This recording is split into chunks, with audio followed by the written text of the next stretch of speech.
Welcome everyone. We are Daddy Heat, and we are basically starting up a channel that we're going to be doing videos and a podcast based all around wrestling. This is going to cover all bases, so we're talking like the AEW, WWE, Ring of Honor, New Japan, probably getting into local stuff as well. We'll be doing hopefully a weekly or fortnightly podcast. We'll be doing videos on YouTube based around like reviewing, the events that happened in the week, obviously the shows, anything that happened in news wise, people leaving, coming or going, back matches, anything basically wrestling, we're going to be talking about. On today's video, we're basically going to be doing just like a little Q&A. So we've all come together, got some questions put together. We're just going to basically answering them, giving us history and about what we're watching, what we used to watch, what we like, what we don't like, all things like that. I'm Stuart. I'm Jake. I'm George. Oh, do it. Do it. Timing, it's amazing. And we are Daddy Heat, so we're going to get cracking. So first question, either one of you can take this first if you want. So what is the earliest memories have you got watching wrestling that you can remember, where it all started? Do you want to go first, George? Because as you know, I never finish first, so you go. Well,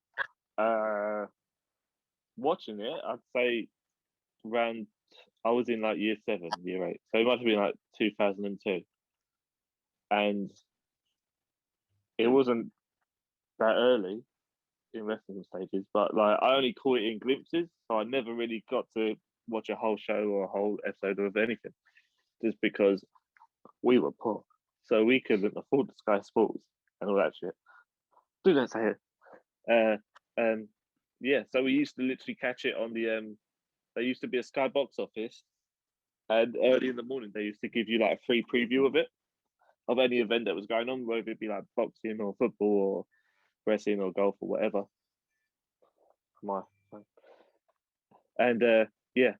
Basically there. But other than that, I think before that, I found out about it in magazines in school. Kids used to bring magazines in. I was like, "Well, there was this," and they also used to have posters of like Stone Cold and stuff like that. Yeah, like that's like my earliest recollection of any kind of wrestling. I know it's not massive, big into it. Like I wasn't introduced to it. Like my brother and sister wasn't into it. But yeah, we didn't. It was just an off chance that we just like it. Just got into it like that.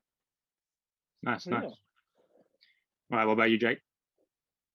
To be totally honest and up front, I don't actually remember. The first memory I have was being next door neighbours. He had Sky Sports because, like George, we were poor. And Raw used to be on a Friday night on Sky Sports 3 before they changed it to these channels like football, darts, all separate ones. It was Sky Sports 3 around 10 o'clock. And all I remember was the Hardy Boys facing like Edge and Christian.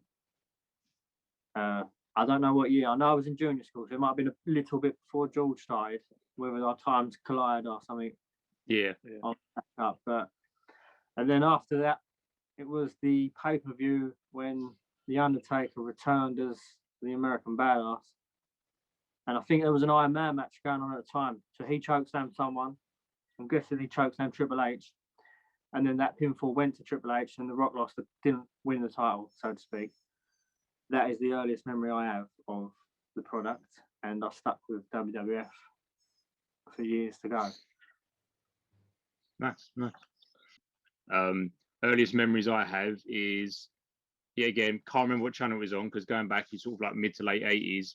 I think there may have been the first couple of like cable boxes, but like again, we didn't have cable, we weren't rich to get it kind of thing at the time.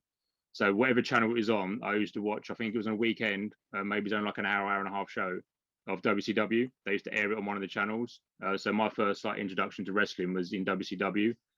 And then sort of later from there, obviously like friends and family knew I was into wrestling because obviously watching it, I'd always basically watch reruns of anything that was on TV. I think even catching some kind of like British wrestling now and again. Anything that was wrestling, I'd be watching.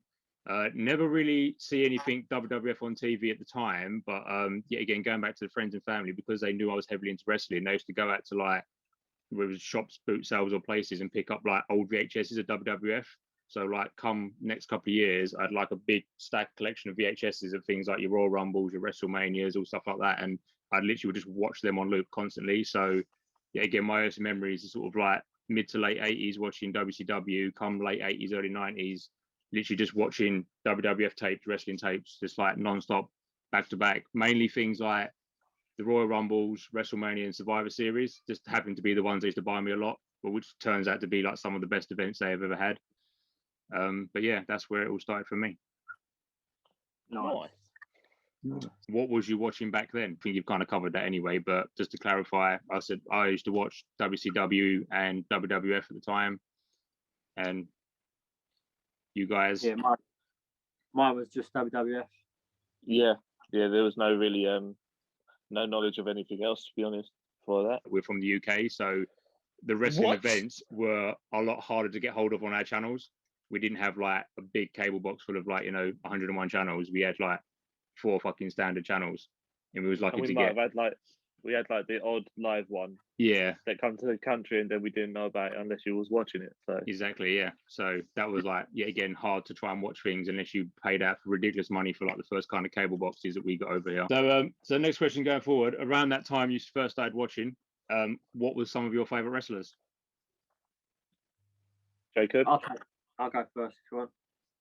This one. Yeah, go for it. Let's have it. Tag team wrestlers was probably the Hardys, mainly Jeff. Matt was right too. But then the main stars was mainly the big characters like The Rock, Stone Cold. I did enjoy the American Badass. I know a lot of people don't.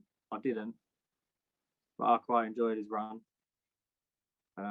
Y2J, and yeah, I think we were so blessed with sort of these big name superstars and big stars rather than 2 main eventers, and then the rest are trying to get there. Where that era was full of main eventers, so literally anyone could have the belt rather than the same guys over and over. Yeah, like any match you were kind of watching, there was always kind of like top tier events that can be like not just put for the main event title match. It was always like the up and comers or like the mid class, but obviously there was always like good events, good matches, good characters, all that kind of stuff. Yeah, definitely. What about you, George? Yeah, pretty much the same. Like I always tried to look out for. I think I was kind of a little past his time. Like Mankind, he just wasn't about. But like my aunt bought me a toy for Christmas, and I was like, "Who bloody hell's this?" He comes with like a announcer's belt on a 2x4. Oh right, yeah. Okay, it looks pretty weird. So like that was like kind of another thing that I knew was around because I saw like the pictures on telly and stuff like that, and posters on magazines and stuff. But I was just kind of, I feel like I might have been a late round for him because he was on telly whenever I tried to see him or whenever we was watching it. But yeah, basically the same as Jake. Like we was watching around like the big Stone Cold eras and your Triple H's and even like the sports like Test and Raven and as I said, like you got all your big powerhouse like big 5 like your Undertaker, Triple H's, Kane's, Rocks and that. But yeah, you got your small ones like your Benoit's, Ravens, Test, as well like all the Dudleys and Edge, Christian, everything like that. Yeah, there was more stars in them days that were lower on the card, which you knew one day would be champion. Where now I think, like you look at someone, well, I think it's the total opposite. You see guys that are lower on the card, and you think they probably won't get a shot at the belt. No, Like back then, you had Jeff Hardy, which I didn't think he'd ever would, but he did, just because of how he was. Edge, Kurt Angle, Eddie Guerrero. These are guys that were fighting over the Intercontinental title, European title back in the day. Yeah, definitely. I think you can definitely see that in certain companies as well, like whatever wrestling promotion it is, like you can tell some of the upcoming stars like they're putting the effort in now, but you just know they're not going to get anywhere in that company. Where other companies, you can tell like they're putting the effort in and they will make it someday because they like sort of pushing their stars up sort of thing. So so for me, like again, sort of going back to that 80s era, starting off with like obviously because I started watching WCW, Sting was always a favorite of mine. He was probably one of the first ones that I see a match of. What I call the Billy Idol Sting, you know, the blonde little buzz cut, you know, little warrior face paint type thing. Always, yeah, again, just sort of took to him because of being young, probably the bright colors and stuff like that. Which you would think I'd like people like Hogan and the Warrior, but I actually never did. Macho Man was another big favorite of mine. Always loved the Macho Man. I thought he was a great heel. Just like the way he worked the ring, his attitude, his persona, everything about him was great. Liked a lot more tag teams than solo wrestlers back then. So like again, I've got teams like the Legion of Doom were really good. Demolition were really good. What you got? Bushwhackers and the Rockers. Again, just Bushwhackers because their stupidity, craziness. Rockers, I thought back then were like a good little tag team, you know, like on kind of high flyers, if you call them that. I was watching both WWF/E and WCW, so people like Booker T, DDP, obviously Sting still in like, you know, WCW, up and comers like that were really good. People like Chris Jericho, Eddie Guerrero, Rey Mysterio, loved them all in WCW, and then eventually they went on, as you know, to WWE, really done well over there. And in the WWE era, you know, sort of Hardy Boys, the Dudley Boys, the Edge and Christians kind of like era, I thought was like, you know, probably more so into the tag team sort of thing, but just I think they're like world-class wrestlers sort of thing. So next one I got in order, favorite matches. We're trying to do this in two parts. So for now, we'll say favorite matches for like that late 80s, you know, to 90s, 2000s kind of thing, sort of the eras you were watching it. Any sort of matches that come to mind? I'll go. Yeah. I was saying earlier, I was thinking about a Guerrero match, and I couldn't, for the life of me, think it, because again, it was one that I saw on this pay-per-view preview. Yeah. And I swear to God, it was Kurt Angle, because it was just brutal, and you know, I just remember like blood being everywhere, and then him walking away with the title. But I looked it up, and it's actually Bradshaw. Oh, okay. By JBL. Yeah, and I wouldn't have thought that. For some reason, I had Kurt Angle in my mind. But it was basically, he had the title and he won by, JBL won by DQ just because he hit him with a belt. But I remember it going on for quite a while because like I knew that I had to get ready for school. And I was like getting told off to get ready and stuff like that. But I just wanted to keep watching it, see what's going on. So I ain't seen anything like it. And like, you know, I'd seen some little scrappy Latino guy against some big old, you know, brute powerhouse. Yeah, at the time it was like white privilege, like Texas big man JBL. Yeah, but yeah, that's one thing. And then you know later on in life, going back and watching everything. Now I know it gets a lot of controversy for like, you know, it's basically Taker and Mankind. Like the cage match. Now, for the first half of that match, it's absolute dog shit. You know, it's boring. You know, the big thing happens. He walks out, broken ankle, and he throws Mankind off of cage. Yeah, fantastic, whatever. But then the brutality of it once it's back into the thing, and Mankind goes, you know what? No, I'm getting up, getting back in. You know, for that kind of that, he's a kind of he's just a machine of a guy. Mm-hmm. Like getting up after doing that, throwing himself through everything, you know. He doesn't know when to quit, but he knows how to put on a good show, and that's kind of one that's always just stuck in my mind. Yeah, it's not a great match, but it's definitely one that's, you know, they're still talking about it today, and they're still celebrating it now. Yeah, you know, the anniversary just passed last year or 2 years ago. Yeah, it's definitely one of the ones that always come up in conversation just because of the fact, as you said, like I think they sort of forget about like how kind of poor that match started off, but then it's just the couple of big moments or how kind of it ended, which got people talking because it was such a unique thing back then. It kind of stands out in that timeline of history to be like, oh, that was like a staple, you know, a big event between two big people. And as you said, like Mankind, when he was playing Mankind, Mick Foley, Cactus Jack, like he's just a crazy dude that puts on a fucking amazing show. Really does. Yeah. Well, going back to that JBL Eddie one, was that the match with the brutal headshot, like the chair shot? Yeah. It was at what was it at? I want to say a No Way Out. I think it was one of the smaller pay-per-views. Yeah, I don't think it was one of the bigger ones. Yeah, I want to say No Way Out. I could be totally wrong because it's not a big one. I don't think it was Mania or SummerSlam or anything like that. I feel like it would have been something like that along them lines. Yeah, Definitely. Because then I think JBL might have won it at WrestleMania, but don't quote me on that. Yeah, because that was one thing they always used to do. They used to do like sort of like the TV televised shows would like have a build up between two wrestlers. They might go to one of the smaller pay per views, have a feud, and then the next bigger one, they'd have that feud again. But then if you like reverse, like who wins title or like who got the win on the other one. So yeah, that's always a typical like WWE thing, isn't it? Yeah. But yeah, that's pretty much it. What I've got for those for like the when I was watching it around the day. Yeah, of course. Nice. What about you, Jake? I think my favourite would be, obviously, where I was a Jeff Hardy fan, was the ladder match on Raw he had with the Undertaker for the title. I know. Yeah. I remember Jim Ross's commentary was that's how you put someone over. That's how you make someone believe in a story. If you never watched wrestling before, you tune in for that one TV episode, so to speak, and then you'd be hooked. You'd be hooked on that main event, and you'd be hooked on that commentary story. Other ones to that would be, I enjoyed both Undertaker and Shawn Michaels at WrestleManias. I can't remember for the life of me of what number of WrestleManias they were. Because I think originally, was it like, did Triple H face him twice in a row and then Shawn Michaels done 2 in a row? Or was that maybe once Triple H and twice Shawn Michaels? Vice versa. It was Shawn Michaels twice. Yeah. And then Triple H twice. Right. Other than that, I really enjoyed the Seth, Cena and Brock Lesnar match at Royal Rumble a few years ago, the triple threat. Okay, that was fun.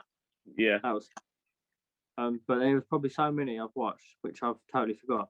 Oh, the triple threats in TNA with Daniels, AJ Styles and Samoa Joe. Yeah. That was brilliant. They were Definitely. outstanding. Yeah. What about yourself? Yeah, just going back to what you said as well, though, I think that with certain matches, obviously, there's always going to be matches that stand out that you love because it's either like one of your favorite wrestlers or you just know that wrestler can perform really well in the ring. But also, as you said, the commentators, they do sometimes a really good job of making that match more interesting sometimes than it actually is, which does help a lot sometimes, but that's always a good thing. So I read down a few matches. So some of these you might not even remember because, again, I've sort of done them like 80s, 90s, early 2000s kind of thing. So back at in WCW, there was a really good match between Sting and Cactus Jack around 92. Again, kind of like you probably don't hear of it much, but it was kind of like a standout thing because, again, like you don't really hear much of like Mankind, facing Sting. And back then, again, sort of Sting was really popular. I mean, Mankind was sort of up and coming. Or actually, so it wasn't Mankind, it was Cactus Jack. Mick Foley, basically. But yeah, it was Cactus Jack at then because obviously that's when one of his first started out. But that was a really good match. Punk and Chris Jericho at Payback 2003. One of the first times they fought was a really good match. They really kind of like, I think, bounced off each other, like worked well together because they're both really good in performers. And then yet again, at the Extreme Rules, there was another Punk and Chris Jericho rematch, which went down really well. I mean, you might have seen those ones. They were really good. Sting and AJ Styles 2009 Bound for Glory was a really cool match. Around that time, obviously Sting's getting on quite a bit, but I think in his TNA run he had some good matches and he had some bad matches because, again, putting people over or like his age kind of got into effect. But that was a really good one because AJ at the time was kind of like the new up and coming big face of TNA and they kind of wanted to help him out. I know later on they'd done the whole Kurt Angle versus AJ, which done kind of like put him on the ball sort of thing. But the Sting AJ Styles one, really good. Going back to a couple of early ones, Macho Man, a couple of Macho Man matches against Hulk Hogan, WrestleMania 5. Obviously, Macho Man didn't win the match, but yeah, again, being a fan of his, I think he puts on a really good show. Just the fact that he took it to Hogan just made me happy because, I don't care for Hogan.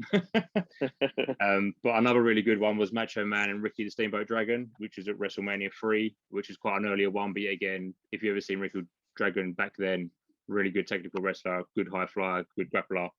And then just putting him with Macho Man, it just went really well.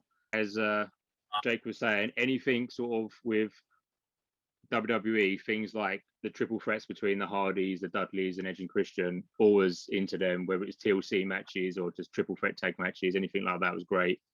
TNA wise, yet again, confirming with Jake, like anything with Daniels, AJ, Samoa Joe, Kazarian, people like that. The X division was just phenomenal in that sort of era of time. So like putting the people over, you know, like the crazy matches they had, just was really well done. Again, there's so many of them they had kind of. I couldn't narrow down like one specific match because it's like every time they got in that ring, it was just basically, you know, carnage. It was great. Next question we got was favorite, like your favorite pay-per-view event. So not necessarily maybe like the event overall of what happened. I mean, if you can go into detail, that's all great, but just maybe the events themselves. So for example, I'll take this one first. Like, comes WWF and WWE, I always liked your Royal Rumbles, mainly just because of the actual Rumble match.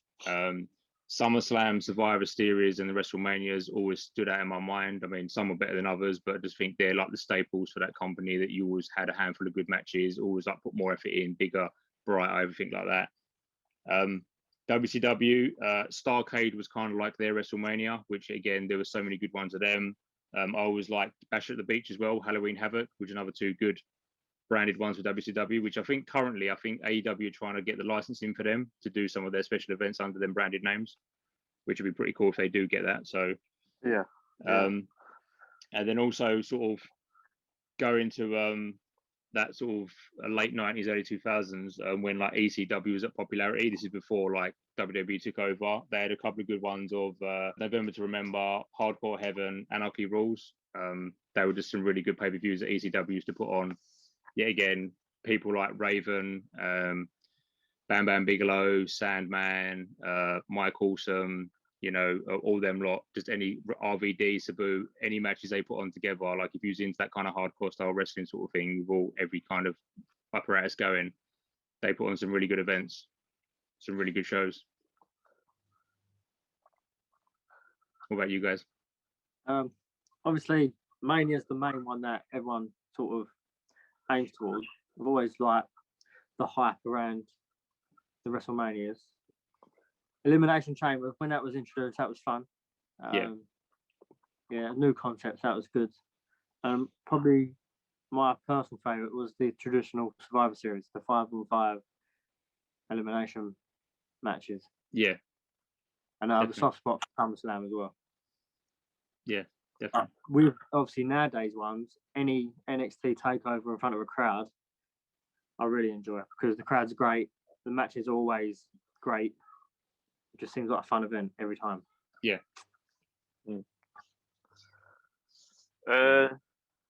See, I never really got the whole hype of like, you know, just like I understand like the SummerSlams and the WrestleMania is like a big deal when it comes to like switching or swapping title reigns and belts and stuff like that, and storylines and stuff like that.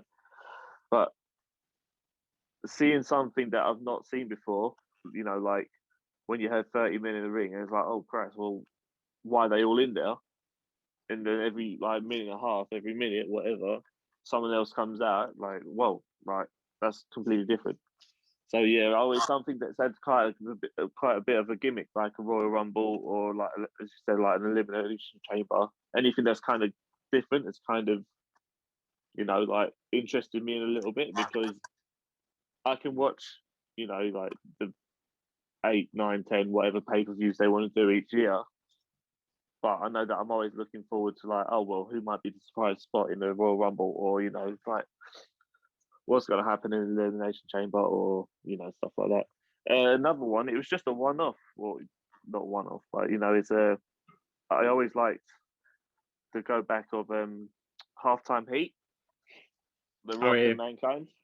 You know, that big stadium match where it literally, it was just the two of them in an empty arena, but like it was just different to me as well. I was like, oh Christ, so it's one of my favorites, and then you know, like the face of the company basically having it out in the stadium, up the stairs, backstage, in the conference rooms and stuff like that, in the lunch rooms and whatever like that. So that one I go back and watch a few times. But yeah, as Jake said, like the takeovers NXT is always pretty good. That's always like, they've always got quite a bit of a pop as well. They always seem to bring in the viewers. More recently, like Stadium Stampede, again, something completely different. You know, you've got all the talent there that you want in AEW, like, and you've got this massive gimmick show put on because of the the COVID and everything like that, of course they can't have thousands of people in one arena.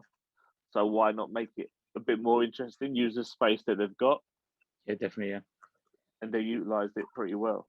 Definitely agree with what you said, George. Like always, the more sort of like back then, like the different sort of like, oh, there's a gimmick going on. Like we said, like why is there like now 5-on-5 instead of 2-on-2, like a tag team, like the Survivor Series, or like the Royal Rumble with the 8-man tag, or like when they started introducing like the Hells in Cells and your elimination chambers or anything gimmicky kind of thing. It was made a bit more interesting than just having a one-on-one or a tag match. It kind of got you interested in, but you just knew that with the big ones, they'd always kind of like have a show, put on some like decent stuff for that pay-per-view, but then the next one will be the bigger one. They'd put like more effort into it or have a bigger match. But it was always a very gimmicky thing that every big stadium one they do, it'd always be like a title change. Like other ones, you'd know the title would stay the same. You just got to that point where you just goes, oh, that ain't going to change. You just knew it in your head, like it wasn't going to happen. And then like they do the big one, and then all of a sudden it's like bigger stage, all more fans and that, and all of a sudden it's like, oh, let's title change now. You'll drop it to him, you'll drop it to her, kind of thing. So definitely.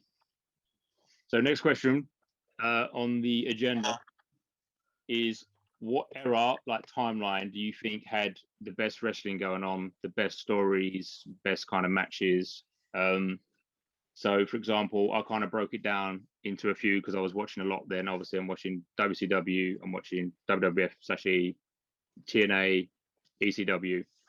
So, for WWE, probably the Attitude Era that they had was probably one of their best times due to the fact that they had a lot of superstars. The wrestling was really good. The stories were good. Obviously, the talent they had, which leads me to my next point. That was also in the Monday Night War, which we probably could do like a special on anyway. I mean, people have covered that anyway, but we can do our own take on it. But then the WCW with the NWO kind of era, what I call it. So when Hogan took over as Hollywood Hogan, brought the NWO in there, and they were feuding with WCW, and obviously the Monday Night Wars with WWE. I think that was a really good time. For ECW, I've got like 95 to early 2000s. So this is kind of when it sort of like majorly kicked off, when you had like Taz starting off in there, RVD, your Sabu, your Raven, Sandman, all that lot. So many good matches if you were in that sort of style of the hardcore sort of scene. This is when Paul Heyman was like kind of co-owner, and you had like Joey Styles on the commentary, which I think was amazing. And then TNA, I got into that quite early, mid 2000s to late 2000s. I think was some of the best time. Yet again, going back to what we said, this is when you had like the AJ, Christopher Daniels, Kazarian, and then people like Beer Money, Motor City Machine Guns, all that lot. Just so many good wrestlers. Samoa Joe, and then they kind of developed the Suicide character. And just like the X Division in total, and just like the main events, and then obviously you still had people like Sting involved, Kurt Angle, Christian, which was Christian Cage back then in TNA. Like just really good wrestling, really good timeline, really good stories. So that's what I've got down. What you guys? I think the era I started watching and stuff, it's got to be the Attitude Era. The amount of good storylines, the amount of main event caliber stars, good quality matches. There's a lot of stuff that no one had ever seen before. Like they pushed the boundaries, they pushed the button, so to speak. That was really enjoyable. And a lot of stars came after the Attitude Era. Obviously, they were made in the Attitude Era and then went on to become bigger stars in the future. But like you said, with TNA, there was a time period, I don't know the years to be specific, but like the AJ Styles, Daniels, Joe, that sort of era where them triple matches were going on, that they were fantastic. They were on top of their game. That's probably when TNA peaked. Yeah, that was like mid to late 2000s. Yeah. Yeah, they were really good to watch. And that used to be on the channel. I can't remember. It might have been 5 USA, something silly like that. So that was easy to watch for us in the UK. Yeah.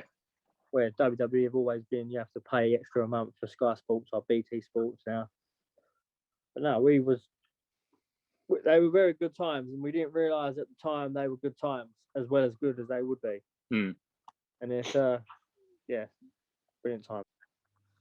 Yeah, mine's pretty much the same as Jake's. Like pretty much spot on. Like we both grew up around the Attitude Era, and that two went on to like that Ruthless Aggression era and stuff like that. But yeah, you did like heavy hitters and your technicians, and as we said earlier, the belt could literally go to anyone. With TNA, I first got introduced to TNA like I was out of work, and so it was literally I had a routine of just getting up, like just watching telly, and then I'm flicking through the channels, whatever. It was either Challenge or Bravo. I feel Bravo, but yeah, like I think it was think Challenge now you said Challenge. I feel like it was Challenge. yeah, I don't know if it moved over from Bravo to Challenge because Bravo, of course, like closed or was shut down. But Yeah. I came in literally around that era of TNA where it was a case of you did have, as you said, like your AJ Styles and your Samoa Joes and like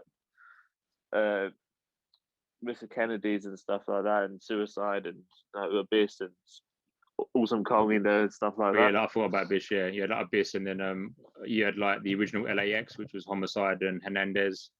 Yeah. Really two big names in there as well. Yeah. Yeah, so it was because at that point I was kind of out of wrestling. Didn't really have a following for it. I knew like I had kind of I had an interest, but I just didn't have the means of seeing it or watching it or anything like that. And then when I found it on Bravo, it was a case of, oh well, now here's a new show for free that I can watch, which is all this quality talent still, just on like a smaller scale, and I was pretty chuffed with that. So yeah, but I was literally dug in at that time when Sting was there, Kurt Angle came in soon after, and you had your Jeff Hardys and stuff like there. Yeah, but yeah, it was good to have some of the bigger stars there that you remember, kind of thing, because they always want to dabble in a new company or like they help promote it or push it or just get some views going. But definitely TNA had one of them time periods where you're looking at, it said like the Styles, Daniels, Joe era, just like you just see talent in all of them and all the matches they put on, whether it's a one-on-one, a triple threat, an X Division match. And plus another thing that made TNA unique was the six-sided ring, which was again a unique thing. It was like some people might be like, oh, they didn't like it. It was like, oh, it's not much different, but it just added a little element to it that it made it a bit more exciting sort of thing. So definitely some good stuff there. Next one is, what is some of the high points and low points in each company that you used to watch or whatever sort of era you used to watch in? So I've written a couple of notes down here like usual.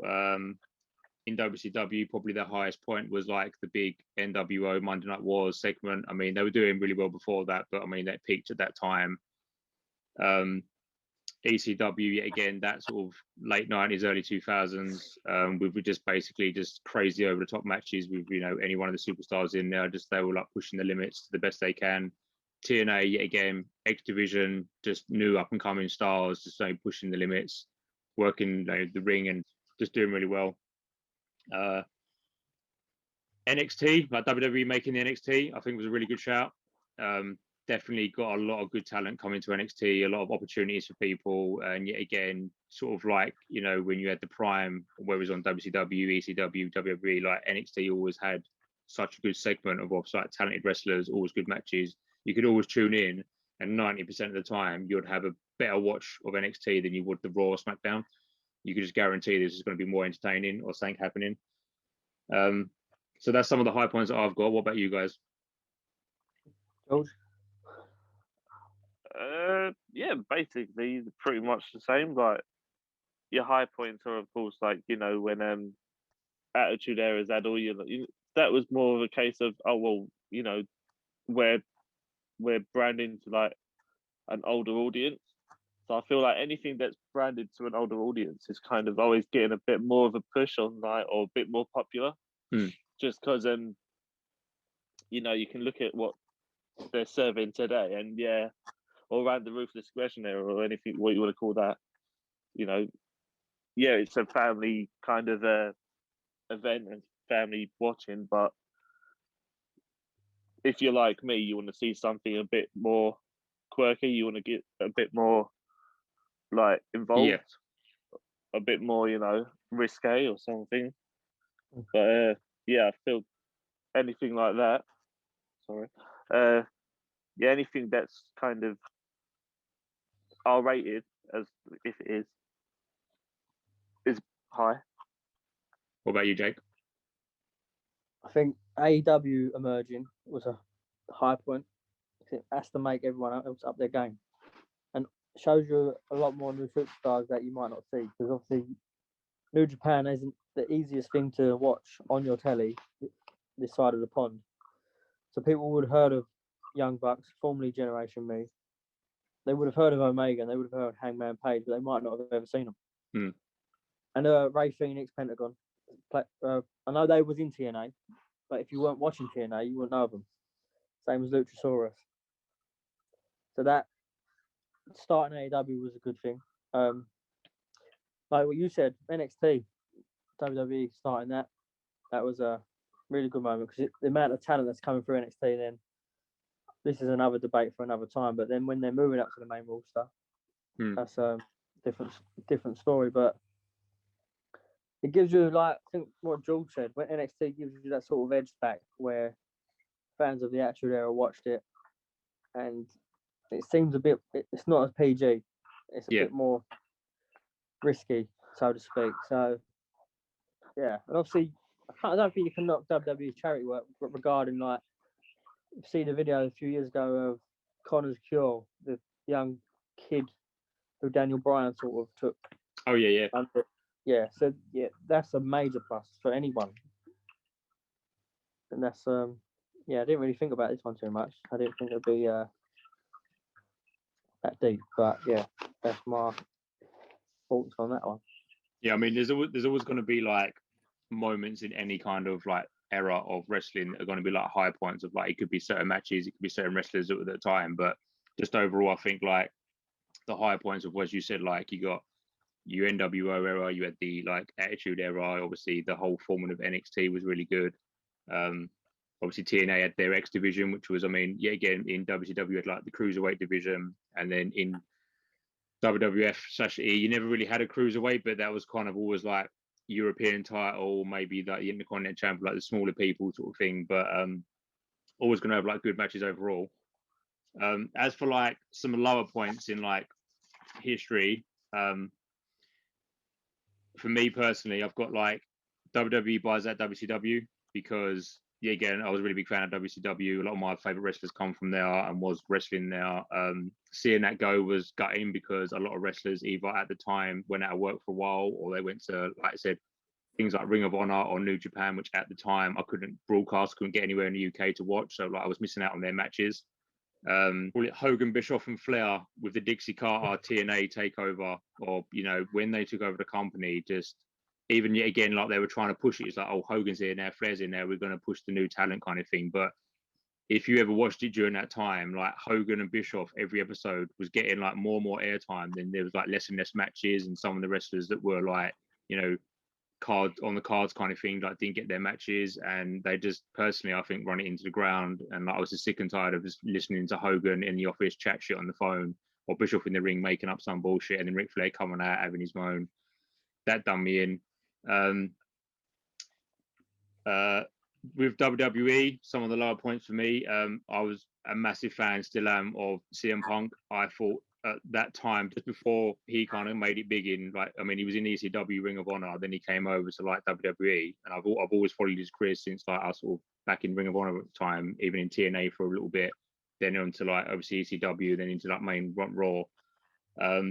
I really loved that timeline that he was in it. I mean, there was a few other wrestlers I was still watching, but mainly I'd watch it for him. I thought his matches were always good. I think he was great on the mic. He was just a privilege to watch. But when he left, kind of thing, yet again, it was that stint of I sort of stopped really following WWE. Like, I mean, I'd keep up with some of the events going on, but I wouldn't watch it regularly because where he wasn't there, that kind of took it away from me. Like, it was one big thing that drew me to that. And then just the repetitive of like around that time, it was always recycling the same wrestlers. So it was someone and Randy Orton, someone and John Cena, someone and Triple H, and then back to someone and Cena, so to Randy Orton, back to Triple H. It's just recycling constantly the same matches over and over again. It's just getting boring for me. Then thinking a bit later on, the Raw, what's it called? I got it down somewhere. Oh, the Raw Underground that Shane O'Mac made a little while ago. Don't know what they were thinking about that. I think they tried to capitalize, as George said earlier, about the UFC, sort of where that was really getting popular again and people watching that more so than wrestling. They thought they'd capitalize on that. I thought that was a bad fucking shout. Annoying things like the Raw anonymous general manager on the laptop and things like that. I mean, I don't know what was going on there. I don't know what they were thinking. Just absolute nonsense. And one thing that's always really bothered me in any kind of company is unmasking wrestlers. What is that about? what is the big hype about? Like, oh, I want to see what he looks like. Let's have a mask versus mask match, or like, a hair versus mask match, or something. Like, I've again, like, I'm asking Rey Mysterio, I'm asking Kane, like, just for a few examples. It's like, I don't think you ever get anything out of it, and like, I'd always prefer them people to be not unmasked. Like, it kind of adds to their character. Than when you kind of see them, just kind of like, oh, okay. Like for me personally, like once Kane got unmasked, like he never was the same. And then people say like, oh yeah, but he was getting older, and like they were kind of like pushing a new talent. But still, just like now, once I see his face, I was just like, I don't care no more. Like you've lost your image. Yeah, It's not the same just about character. to say that. The minute Kane got his mask off, he lost something, and yeah, it should never have happened at all. No. I mean, going back, like I was watching WCW when Rey Mysterio was first in that, and there was a couple of times he got unmasked in that, and then mask came back on, went to other promotions, and I'm pretty sure in WWE's timeline he's had an unmasked match or been unmasked a handful of times, and I just never see the point of it. It's just something. It's just like it doesn't make the match any better. It doesn't make it more exciting. Like people are like, oh my god, I want to see his face. It's like, but he's lost his kind of image now, sort of thing. It's like loses character. Yeah, They still done it last year on Andrade, wasn't it? Done it or something like that when they had like a feud just after we come back from the Royal Rumble. Yeah. Rey Mysterio. Yeah, you're right. They Yeah. kind of fixed him in with like another Latino guy, and it's a case of, oh, what should we do? I know, just take his mask off again. Like, why? I don't understand. I don't know if it's a case of like WWE or not just WWE, but if they don't understand the heritage of it. Yeah. Because like when you watch something like AAA wrestling, which is like the Lucha, and the Lucha Underground wrestling, stuff like that, yeah. You know, they're pretty adamant to like, you know, that's their career, that's their life. So I don't know if it's a case they don't understand the whole point of it, or if they don't, you know, it's something they can't control, of course, because it's their character or it's that persona they've decided to live off of for the rest of their life. But yeah, I just don't understand why they do it either. Yeah, so another couple that just popped to mind is like that sort of late 90s WCW, people like Hoover Tooth Guerrero and Psychosis and LA Parker, like eventually they all kind of had like, you know, unmasked matches or sort of thing, and just like it just lost its kind of appeal to that character, like once they kind of got taken off, and it was like, oh, okay. I mean, not to knock them that they were still good wrestlers, but just it's always a mystery of like, you know, you don't know who's behind there, so you look at that as more of as a character, like, or like with the mask on, than you do when you're just like they're unmasked and just look like everyone else. It doesn't make sense because you're coming back to like the next 2 weeks, and then you know you find out, oh, Callisto's still got his mask. You know, what's the point? I know. Oh yeah. Oh well, he's got 2 nostrils. Oh well, you know, he's got. It's just crazy. Like, what's the point? Yeah, no. He's got a face under that mask. It's mad. He's actually human. He's not a machine. He's not a fucking robot. But yeah, what about you guys? Like any sort of other like low points in wrestling timelines, or like just things that you just bothered you, like history?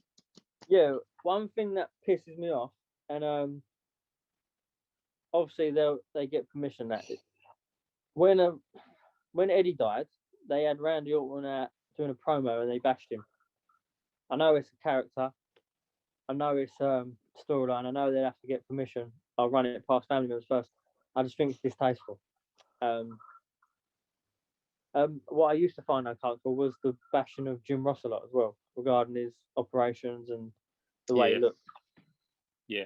It's basically, it is bullying, and but you're doing it on a platform where you're reaching out homes of so many million viewers in the US.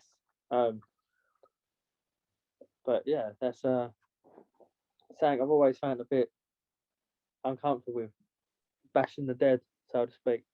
That soon after as well, just to get over in a feud, which with 2 wrestlers that you don't need to get over. Rey Mysterio was already over, and Orton was the arsehole he was portraying. Yeah, definitely. I agree. Yeah. Talking about storylines and stuff like that, what's, you know, for a big low point for me with WWE was anything with the McMahons. You know, it's clearly a case of you know, I've got power to do this. I want in here. You know, of course, like you're going to look. You made yourself out to be this massive character with, you know, the match with, what was it, Bret Hart and Shawn Michaels when he got gobbed in the face.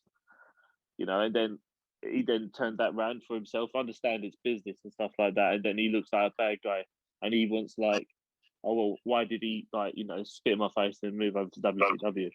Oh, like let me build on that. But yeah, anything like that, and then he was talking about it, and when his missus was tied up in the ring.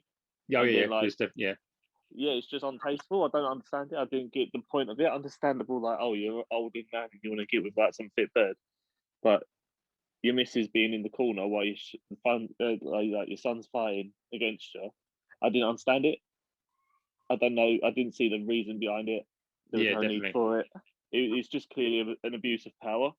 Oh well, this will get in ratings because it's stirring arguments up and it's stirring controversy and stuff like that.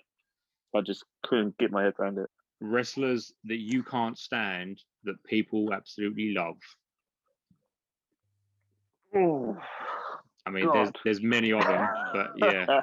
I mean, technically, someone's going to love someone, and someone's going to, dislike someone. But just maybe some of the main bigger names of like people that people absolutely loved at some point or still love, and you can't stand. So I've kind of broke it down a little bit. Going back in the day, like I said, again, 80s, early 90s, Hulk Hogan, I'm a Warrior. Never really was interested in them. Even though, there was like the larger than life characters, there was always kind of there for the people, like, there were the faces and stuff like that. Just didn't care for their wrestling, didn't care for their character. Going a bit further down the line, people like Undertaker, even back in the day, never was really a fan of him, even like now. HBK, John Cena, Bret Hart, Randy Orton. Just, again, I mean, I know some people love them, some people hate them, but just, again, but big superstars that like always on TV and just like didn't care for them. Just rather see someone else. What about you guys? Sheamus, Hulk Hogan, Alberto Del Rio. He come in, got a push straight away, won the Rumble. Yeah. And then you got guys like whoever, they've been there years and years and not even had a title shot. Stuff like that. It don't make sense. There's not too many that I think the people I dislike, I don't think many others like them anyway. I don't dislike Cena, but I get why he's important. Yeah, what about you, George? Like, I just do not like HBK. I've heard so much stuff, not even just because of the way he's, performing and stuff like that, and, the chances he's been given, he's out for injury, he's back. He's out for injury, he's back. Oh, let's make him trainer or some sort of producer on NXT. But, like, I've just heard other stuff about him, and I don't know if I just felt it when I was younger as well. I just took him personally. Like, I didn't like him. When you just get a feeling about someone. Yeah. Like you getting a word. You're getting a word, and it's him. Yeah, it's definitely him. But I can see it as well. I don't know if they're trying to reenact it in like Ziggler. I can kind of see him in him. Well, I don't know what it is, but I don't feel as bad about Ziggler as him. But yeah, but your HBKs. I feel like the likes of like Undertaker and Cena and stuff like that, they're being, it's not that I don't like them, it's just the fact that they're the face of a company and they've used them as the face of the company for far too long and relied on them to, draw numbers, whether it be like a weekly show or pay-per-view or anything like that. Mm. So it's not that I don't like them, it's just I feel like they're overused when, of course, you've got a whole roster of people that are just waiting for that chance to be a face of something. But the weird thing about HBK as well, like as I said back early on, I loved the Rockers when I was younger. HBK, my genetic, like I loved them as a tag team. Again, I think because they were so like energetic and just like they put on good matches, like seeing them come out of their tassels, their bright colours. But then after they kind of like falling out, maybe that just left a bad taste in my mouth. It's like you broke up one of my favourite tag teams, and just as like Shawn Michaels got pushed along, just again didn't care for him. Just always had saying like, nah, just not interested. But what's your thoughts on Kurt Angle? Because I know Kurt Angle's again another very like hit and miss. Like some people absolutely think he's amazing, love him, love his character, and some people just can't stand him. I think he's a great wrestler. He's definitely a great wrestler. Yeah, you can't doubt that. I don't dislike him in the least. Like, I actually forgot about one of his matches earlier from the earlier question. Him versus Shane McMahon in I think it was King of the Ring when he puts him through the glass panel. Oh yeah. That was a great match. It was brutal. I always liked Angle. Good guy or bad guy. I thought him during the invasion angle, him and Stone Cold were brilliant. They're so funny together. When Stone Cold was like this tough guy, but he was a bit of a sensitive guy as well. And they was piling off to Vince McMahon. They were great. They were funny. I like that angle. I like Angle, yeah. Yeah. With Kurt Angle, I feel like he's he came well. I was watching it on what was it? That Broken Skull sessions literally the other day because he was like on it last week, few weeks back. And yeah, he come in and he was looked at and he was picked out of just because he was a wrestling champ, like Olympic champ or whatever. And he was given that chance and just thrown into the company and basically said, look, there you go. And yeah, he's got this cocky swagger, arrogance about him. But, you know, I don't feel the same way as what I do with Shawn Michaels' way. I don't dislike Kurt Angle. I could watch Kurt Angle wrestle all day. And I could listen to him talk all day as well. You know, he's got that. He can just turn off heel and face. Yeah, switch. definitely, yeah. And I feel like he is one of the greats that's not recognised as a great. Man's the Olympic gold medalist, mate. If you listen to Kurt Angle talk about his personal life, yeah, he's had some really bad crap happen to him. And then when I found that out, I was just like, oh, Christ, that's like another nail in the coffin. The guy's been through so much, but then he can still put on like one heck of a show. I believe they used that story angle in TNA with him and Jeff Jarrett, wasn't it? And the missus, they kind of put that into a storyline with his personal life going on. And like, I mean, he still managed to kind of come through that sort of being professional in that sort of sense. But yeah, like that's another thing that's kind of a bit annoying when they use kind of personal stuff in, you know, storylines for wrestling kind of thing. Like, I mean, I suppose at the end of the day, it's their job. They're getting paid and they think it's going to make views. I suppose if they sign down on it, we might not know they sign off on it kind of thing. They work with it, but it must be kind of a struggle sometimes to get through that, like dealing with it outside of the ring and then having to deal with that shit inside of the ring as well.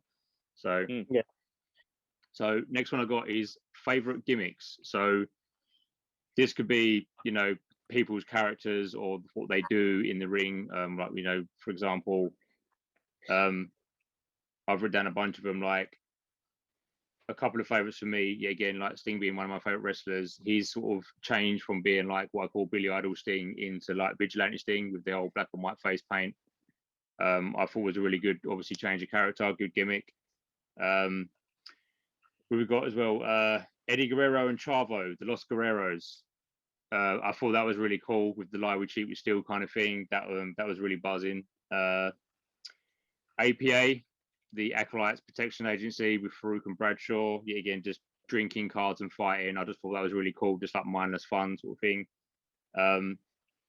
We also got Eric Young, another one of my favorite wrestlers that I think deserves more than he got. But when he was in TNA with his like over the top fucking beard going on and his craziness, doing the old tying up with people and just like, you know, wrestling women, wrestling referees, like that absolutely a gimmick. I don't actually, it was just the one that Eric Young. I don't think there was anything specific about it. It's just that timeline with his going craziness was so good. Really like Finn Balor and the Demon King. I believe he called it the Demon King. I thought that was a really cool gimmick. They kind of buried that, you know, a few years back. But I thought that was really cool that it'd come out as Finn Balor. Then obviously if it'd be like a special event or something, or he needed to, you know, bring out the best in him, it'd come as a Demon King. Wyatt Family, I thought was another really good one. Definitely a good gimmick, good faction. And then probably one of the best ones, which I think we can all agree on, is Chris Jericho's The List, or The List Chris Jericho. Just such a good fucking pace, such good timing, just, you know, works so well. And even now it's still talked about. It's so good. Well, he's managed to reinvent himself over and over, isn't he, Jericho? Absolutely, yeah. Absolutely. I was literally going to say, yeah, I don't think Jericho's really had like a bad run of characters. You know, he's always kind of he's like the Bowie of wrestling. He's always like brought himself. He's like, he's not going away. He's not gonna. Nothing's bland. Like nothing about him or any of his characters are bland. But yeah, the same. Basically the same things that you said. Like the Wyatt Family, I've like that was pretty like spooky and quirky. That I like that. I wouldn't say it's gimmicks, but like I'm always like any kind of high flying luchador or anything like that. I've like proper looked into like history of lucha and stuff like that. So like going back to like Blue Demon and El Santo and stuff like that. So that's always kind of interested me. So anything like lucha, anything kind of Mexican, Latino, anything like that, Yeah. I've always kind of been drawn more towards, just because it might be the same with you and like the Rockers, like just big colour for people, just jumping from the top turnbuckle, just jumping from the top rope, somersaulting off the top of the cage and whatever stuff like that. Yeah, definitely. One thing I did have was the Eugene. Oh, Eugene. The Eugene gimmick.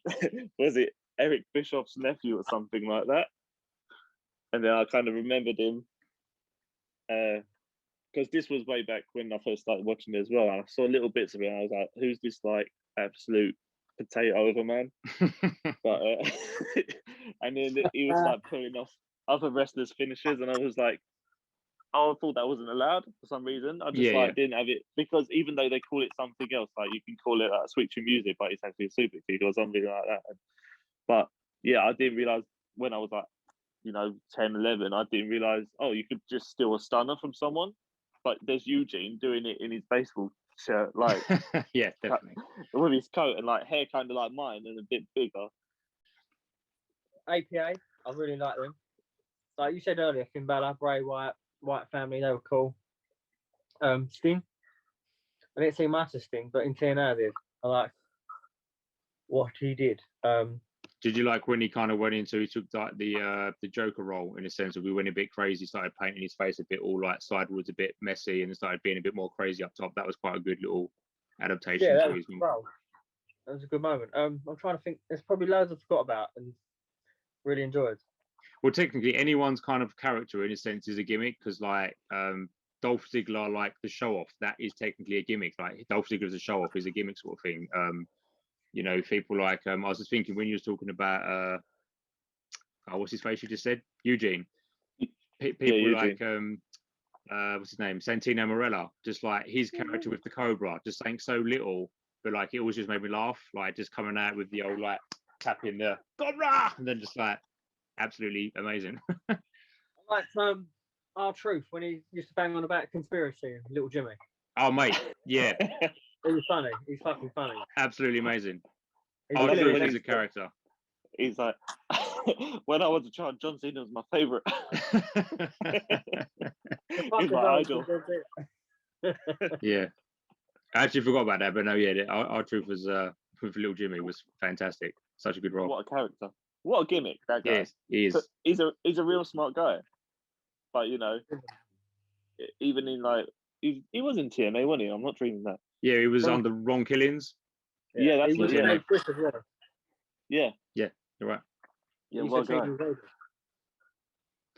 But I suppose another one as well, like of more recent, is the New Day. That's like that New Day gimmick, just in general, like it just gives and gives and gives kind of thing. And like that's another thing I like about wrestling is I'd rather see people like New Day or like a Santino or something like that, like as a like sort of more fun character, but obviously they can still perform in the ring, than see just two big sweaty meaty men just slapping each other in the ring constantly. So like, don't need no more of that.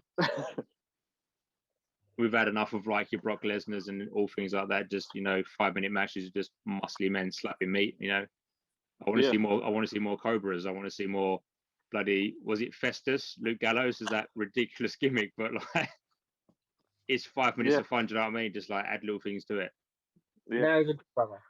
Mate, now he's always been a great wrestler. Just again, like he got booked very badly, and now look at him. He's part of Bullet Club, part of the Good Brothers, doing so well. So next question, kind of put these two together. Favorite entrances and theme songs. Sorry. So this can be a combination of someone you like, literally like their theme song and their entrance is like absolutely amazing, or you just certain songs you liked, or certain just the way they come out. So favorite entrances and theme songs. With always like Shawn Michaels theme tune because it's a banger. Might not like him as a wrestler, but he like his theme song. Yeah, he just likes a little skip and hop. No. You two don't like the wrestler. I didn't actually mention. Oh, okay. Sorry. I apologize. All right. I hate you. Dolph Ziggler's one. I'm Perfection. That's a pretty good theme. And I like theme tune and entrance. I'm gonna say Nakamura. Current day, because it's a banger. And he does a little weird dance thing. It starts like it's dry strong out style. Yeah. His best one was the WrestleMania a few years ago when he was against AJ. Yeah. And then they had the live band. Yeah, they had like the whole band out there as well, and then some girl shredding on a violin, and there's him like proper like spazzing out. It was great. I also like Aleister Black when he used to come out the coffin of his own. Yeah. That was special.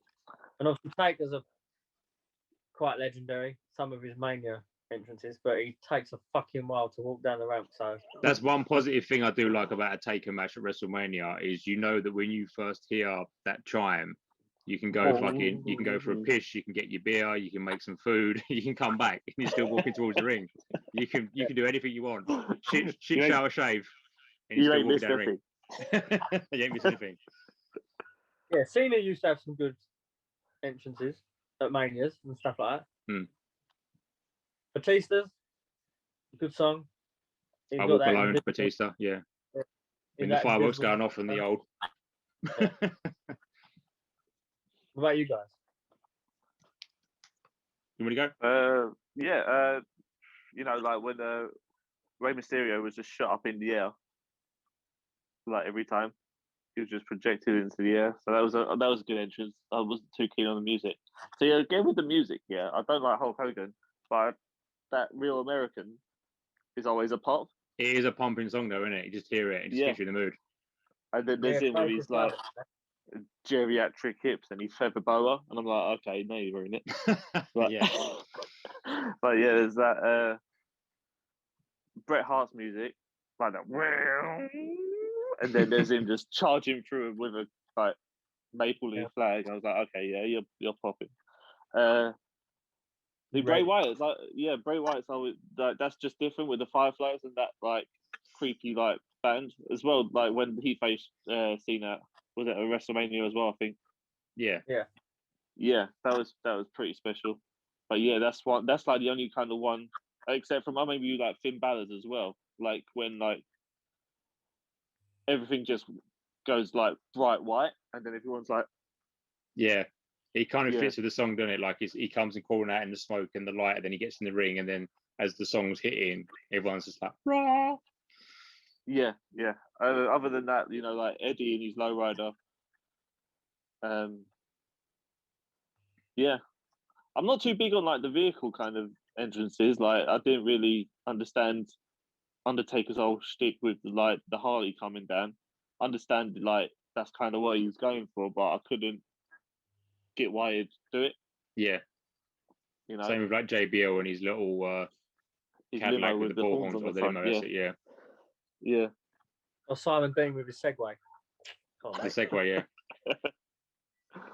yeah. Yeah, that's it for me. Yeah, I mean, like there is so many good entrances, and there's been a lot of good theme songs over or entrance songs over the years. Couple I got wrote down is like you were saying, Rey Mysterio when he used to like jump up with the music kind of thing, fireworks to go off, he'd come running down. That was always cool. Or like Eddie Guerrero, we said the Low Rider, whether it's Latino Heat or the Los Guerreros. I thought that was pretty cool. Always liked RVD's music, the one of a kind, coming down, just him doing the old one of a kind sort of thing. Really good. CM Punk's Fire, the Kill Switch Engage song, yet again, his entrance with the whole is clobbering time, but just again, the song itself, I was a big fan of Kill Switch Engage, so him coming out to that got you really pumped. Y2J with the old Walls of Jericho, Break the Walls Down, who is like putting the glowy jackets and things like that just coming out. I always thought they were pretty cool. Judas.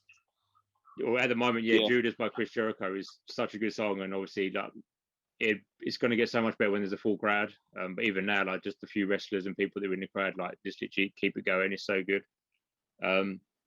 I've always liked Edge's one, the later one with is it Alter Bridges Metal Malingus coming out, just fireworks, smoke, and him just busting out. That was always good. But yeah, again, there's so many like unique songs and entrances, and as like Jake was saying, like some people go overboard when like they come out in the vehicles, or like John Cena have a bunch of military men all down the aisle, or like Undertaker and the coffins and all that kind of stuff. Like there's some big like events, or Triple H when you've got the old big like throne chairs or like things like that. Like there was always saying someone was going out, but then just like a simple thing of like I got a couple for like WCW, like DDP with the old self high five, just a cracking version of like Smells Like Teen Spirit changed into his persona, him just coming out doing the old bang, and they're just like busting out, walking out, just like things like that. So simple. I've got one. Sandman's at ECW, the Enter Sandman. Yeah. Yeah. And the crowd would sing along like mad. Just walking down the crowd, cracks open a couple of beers, drinks some, smacks himself in the face, and then gets in the ring, starts wrestling. Yeah, just great stuff. Good stuff. One lot that go over the top, but I always find it like, oh, are they going to do another thing next? It's like New Day. Well, remember when they had that massive box of bootios and they fell out? Yeah. And then what was it as well? They was on the was it a Final Fantasy thing or the Dragon Ball Z Cloud or something? Oh like yeah, that. I think that's right. Yeah. Yeah. So it's they're clearly like three guys that know what they want. They can see a vision of what they are, and they're not like, this will work. And the company's not saying like, oh well, it won't. We won't do that. But yeah, they know what they want, and it's something, again, it's over the top, but it's fun. Yeah, definitely. And, yeah. It's not something like compared to what the Shield, when they just like coming out the audience. It's like, oh well, okay, that's a bit. I dug the Shield one though. I used to like the Shield one. Oh, and the really? Shield, yeah. Yeah. I think it's just like, yeah, again, it's like sometimes just the theme song alone makes the entrance because you get pumped because of the song. Doesn't matter who the wrestler is, or like the fact that what they come out wearing, or like how many fireworks, or the smoke, or like I said, coming through the crowd, just like little things that sometimes adds to people's entrances that always make them good. Yeah, no, I definitely agree. But then if you add like total personality and then you have Mohammed Hassan walking out, it won't be the same, would it? No, exactly. Yeah, this is again. Sometimes it does depend on the wrestler itself as well. So, yeah. So I believe one episode of Raw, Orton came out to CM Punk's heel switch engage. Yeah, I think it's on YouTube, and it just didn't fit the character at all. Yeah, because I think he was doing it when they was having their feud, wasn't it? And he came out under his music, and yeah, just again seeing him come out to it, it's just like didn't have the same effect. Just wasn't working. Yeah. Like biggest returns or like big crowd reactions. I've got Chris Jericho 2007 turning up against Randy Orton when he first had his light jacket on. Because I think he'd been out injured or like something had happened, and then he came back to face Randy Orton after their feud a little while ago, and like he basically lights went out. You just see the outline of the jacket started glowing up, and then Break the Walls hit, and just like crowd went off. Like just seeing him back again was just like, oh god, fucking Jericho's back. That was always a really good one. And another one, the only other one I've got written down actually, because I completely missed this question off, was when Sting come back after his hiatus, becoming the vigilante Sting in WCW. Like obviously seeing him always as the colourful, like Billy Idol Sting in my eyes, and then like months later coming sitting up on top of the crowd, spotlight on him, seeing all the black and white, and then coming down on the zip line, just like crowd going off on one. Everyone's like, oh my god, like what's going on, sort of thing. Like just some really good returns / reactions in the crowd. What about you guys? I'm gonna go with the return. Triple H returned, I think it was 2002 at Madison Square Garden after his knee injury. Yeah. That pop was mad. I think this is one of the few questions I actually wrote down an answer to. I'm going to yeah, I was going to find it.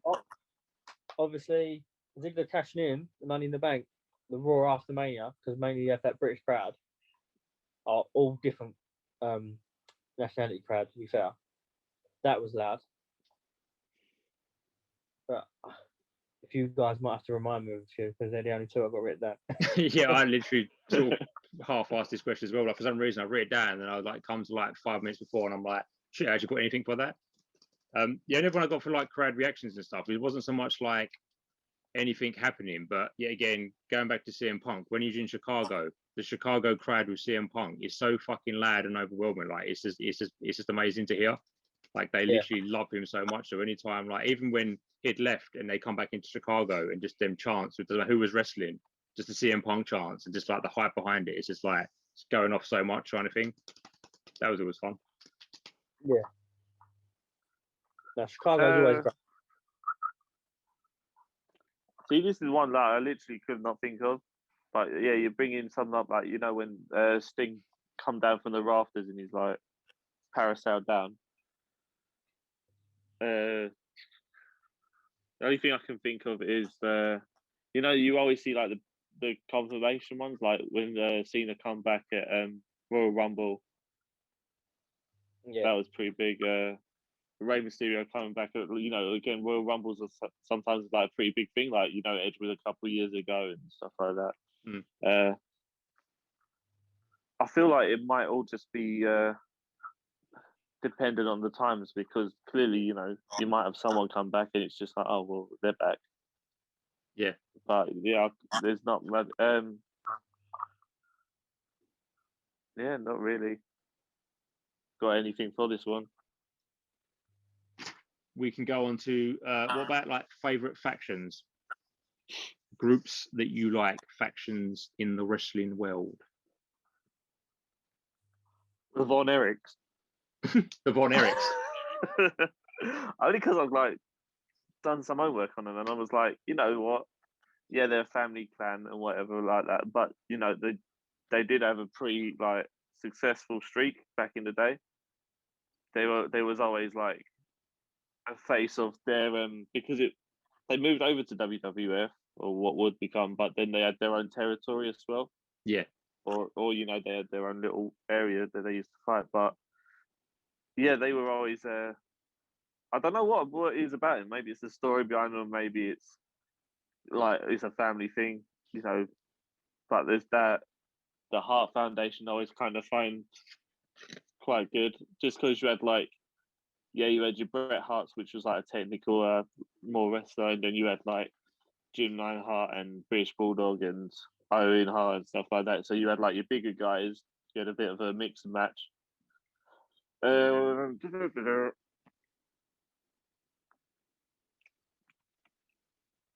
Yeah, you had like your Nexus down the line.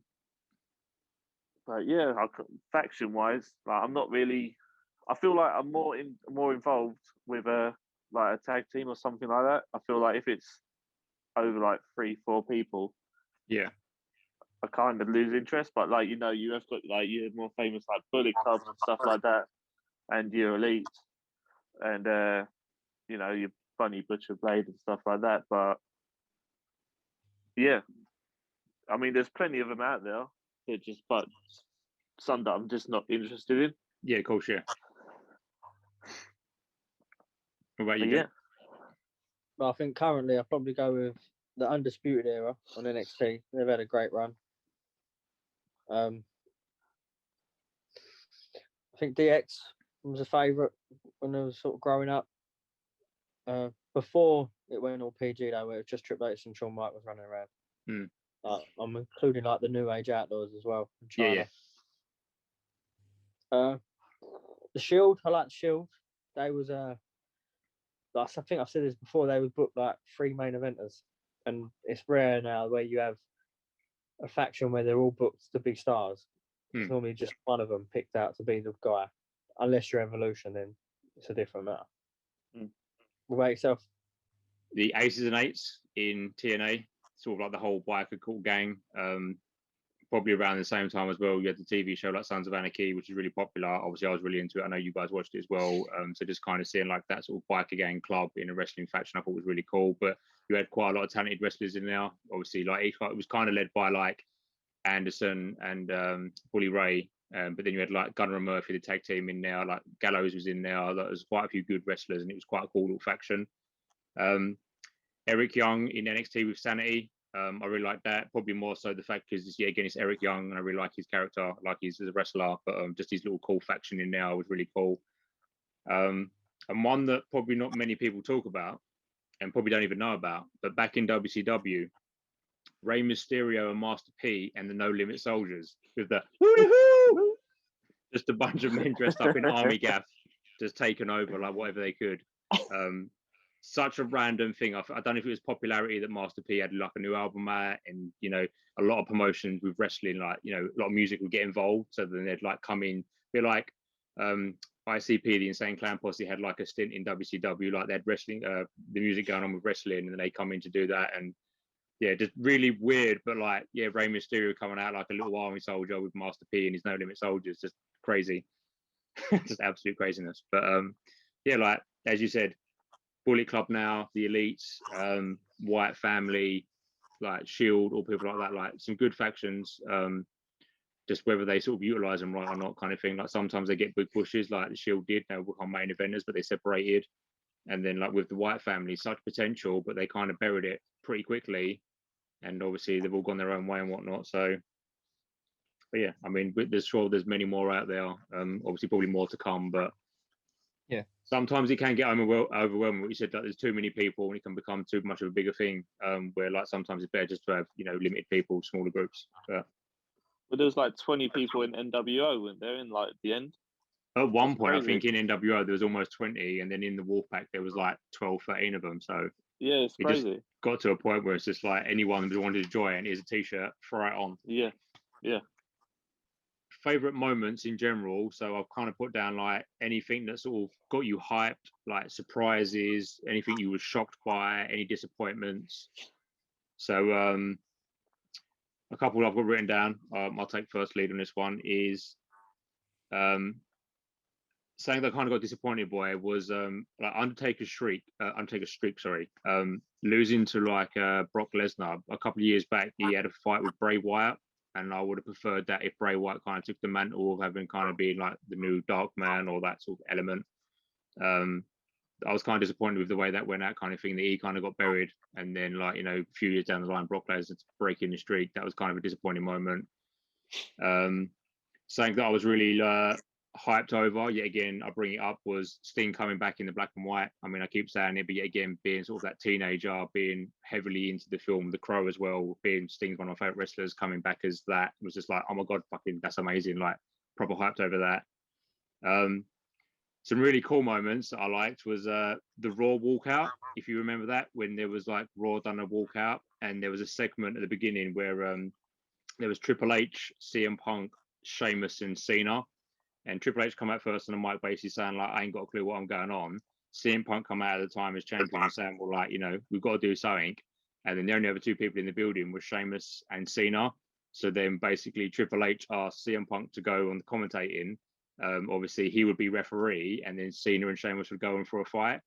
But just the quirkiness of it all, kind of thing, of like Punk was like, so I'm on commentating. He's like, Triple H is like, yeah. And he goes, can I wear your blazer? And he's like, you want my blazer? You have my blazer. He puts his blazer on, puts the headset on, and then Sheamus is like, right, so me and you, yeah, and like obviously have this fight. Like it was just such a like, it was a surprise thing that I'd never seen before. Like I'd never seen like a company do like in a storyline, like a walkout, like, oh wait a minute, everyone's left the company, what's going to happen? And there's these four guys for like half an hour just trying to put some kind of show together. That kind of stood out. That was pretty cool. And things like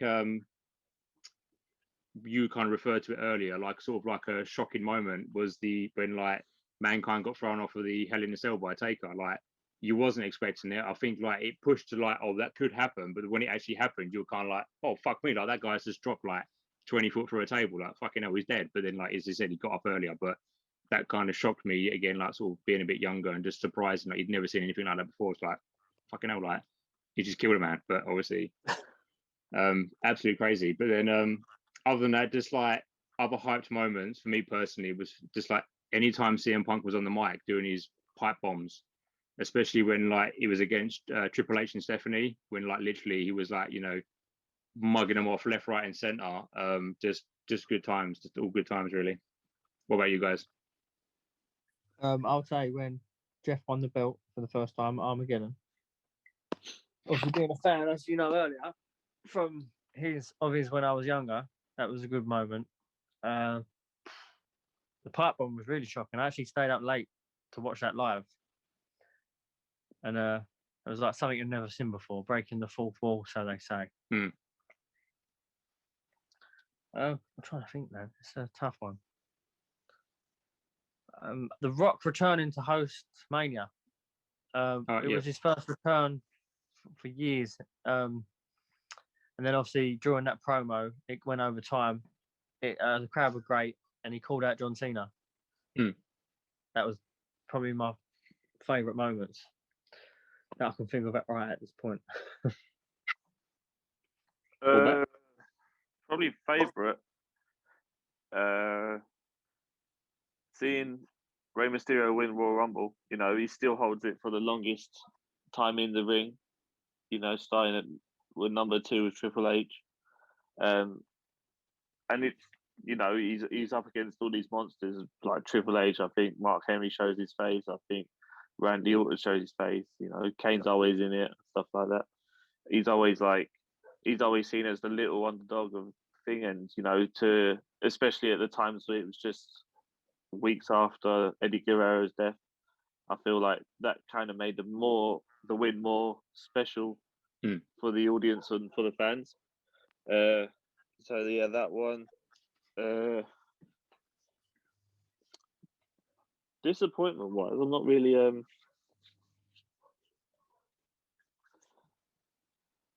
anything that kind of just lets the fans down, kind of just ruins it for me. I think that's where I get more disappointed than anything. Or they hype up over a match, or they hype just for instance, we had these Saudi shows, and understandable they had all the contracts, and then you had other talent saying, well, no, I don't want to go out there because of politics or whatever like that, and they bring that kind of into the business. But then that you feel like, oh well, the show is still a show. They might have like a Royal Rumble there, yeah, that's cool, but the audience there were absolutely crap. So it might not be the where they're not delivering for their fans or whatever like that, but clearly the fans weren't delivering for others. That's kind of the only kind of one that I feel like a bit let down with. Yeah, I'm sure there's a ton more, but off the top, I just can't. It's always like when they like one of your favorite wrestlers or someone that's fighting that you think deserves a title shot, they get a title shot, and you just know in the back of your mind like they're not going to win that. There's always disappointments like that. It's like, oh, like Ziggler's finally got his push, he's going to win the title. Oh no, it don't happen. Oh, Booker T's got his push, he's going to win the title. That's not going to happen, kind of thing. Like there's always someone that you just know them little things that are going to happen. Like it's very predictable at some point. We know titles ain't going to change to a certain wrestler or on a certain show, and it just kind of that sort of lets you down a little bit. What about anything that would lead you to like anything that kind of shocked you in any kind of timeline? Same kind of actually made you go like, oh shit, like weren't expecting that, or that just sort of took you out of it a little bit. Well, this past Wednesday, Kenta debuting on Dynamite. Yeah. Obviously, we've been led to believe that door was shut. It's a forbidden door, so to speak. And then now it's opened up a link if it happens. But this is true, exactly. All potential to go on.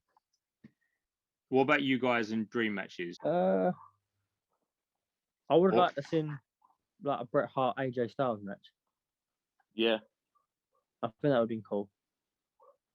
Or even like Kurt Angle, Prime, Kenny Omega. Yeah. Or I know Mankind had a spell where he used to pop in and have matches like Orton Edge, like a Mankind or Mick Foley. Yeah. John Moxley. Okay. Yeah. Like non-technical. Some good ones.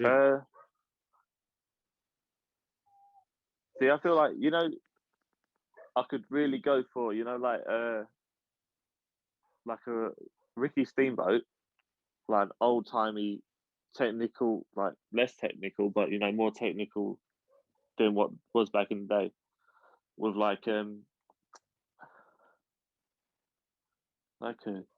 maybe like a Ricochet. Okay, yeah. Anything like where I know that I'm going to see like a good show, not just like two guys swing each other against the ropes. So like, are we talking sort of like if you like take Ricochet, but then you're talking like Steamboat in his prime? Yeah, Like literally, like I said, because a dream match could be anything. It could be someone who's passed away, someone from a different company, like whatever it is. But like, yeah, you're talking like Steamboat in his prime, and then like someone like a Ricochet sort of thing, like how that would pan out kind of thing, like an old versus new style of wrestling. yeah, Yeah, yeah. I get that. Yeah, Or even like an RVD and Jimmy Snooker, both yeah, high flyers, and I'd be like, I can see where he's kind of picked some out or something out from what he was doing back in the day. But then, Snooker still had the size to him. yeah. But yeah, Yeah, that's some good ones. I never actually thought about it like quite that way, like sort of having kind of maybe one I did sort of thing. So like, I think one that got talked about a lot was the Sting versus Undertaker. oh yeah, I think that would have been like whether it's both in their prime or whether it was sort of like more modern day, like in the last 10 years or so. Like either way, I just think that would have been a good match to see more visually. Not necessarily would be like the best wrestling match ever, but I think visually just them together would have been like a really good one to hit off with. I have a couple ones I got is Eric Young and Daniel Bryan. I think they're both very talented. I don't think I've ever seen them wrestle in any other that I know of. I mean, people can correct me if I'm wrong, but I don't think I think they've had a wrestling match, but I think they're kind of very similar to a point where they could pull off a bit like Punk and Daniel Bryan before, back in Ring of Honor times, had some really good matches. I think Eric Young and Daniel Bryan, Macho Man Randy Savage versus Jay Lethal with his Black Machismo gimmick. Just for the banter, I just think would have been fucking amazing. Just them two in the ring, just fucking with all the ups in there. Oh yeah, I just thought it would have been such a great match to see.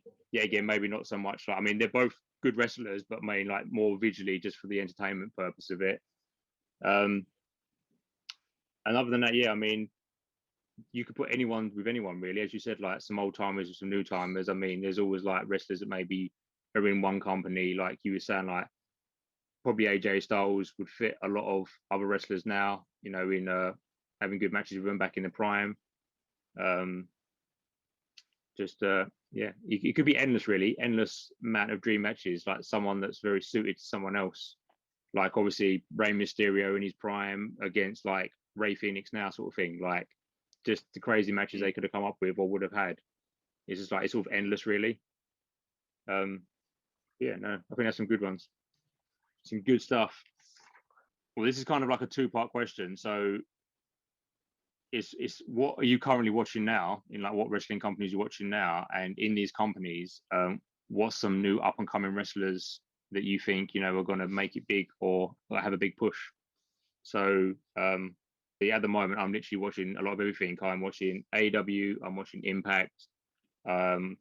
I'm kind of there's a couple of online things on YouTube that I'm kind of keeping up to date with what's going on in New Japan and Ring of Honor. I'm not watching them, but I'm just keeping up with the updates sort of thing, because again, it's just too much to watch. Same with like WWE, NXT, like I'm just keeping with the updates. I can't watch them all the time because I haven't got time to. But as for like up and coming wrestlers in them companies, Cesaro, I think deserves to be pushed. He's an up and comer. I mean, he's been wrestling now for a while, but I think he deserves to go a bit further. In AEW, people like Darby Allin, Hangman, Ray Phoenix, Jungle Boy, they've all got so much potential. I think they're going to make it. They need to utilize them. I mean, they are now, but I mean, I think they deserve a really good push. In things like Impact, you got TJ Perkins, which only just found out he used to be Suicide at and Rich Swann as well. Really good wrestler, like up and coming. I think he deserves to go a long way. Yeah, I mean, what about you guys? Yeah, I'm mainly watching Dynamite. I've watched YouTube clips of Raw and SmackDown when I get a chance, but I think you hit the nail on the head with Dynamite. I think Hangman Page, Ray Phoenix, Jungle Boy, maybe even Luchasaurus could be doing a bit more. Darby Allin is a champion at the moment. I like the look of the tag team, the Acclaimed. They're very good on the mic and they're not too bad in the ring. Yeah. And they're quite new as well. But there's plenty of potential with AEW as well as NXT as well. I don't know too much about New Japan and Impact at the moment, but that's something I've got to work on. What about you, George? Yeah, she keeps like AEW's like a winner all round. I think at the moment, I think they've clearly made up and comers. In the likes of like Orange Cassidy, and stuff like that. Yeah. His gimmick's pretty like, it's not much, but he delivers. Just the character delivers. Again, with I feel like Santana Ortiz are pretty spot on tag as well. Oh yeah, they're really good. Yeah, I feel like if they wasn't in the inner circle as quick as what they was, I feel like they could have gone a lot further just as a tag, because they got that kind of attitude to them. They got that work ethic. Watching a bit of WWE. See, I want to see Pete Dunne get somewhere. I feel like he's a little English kid that's still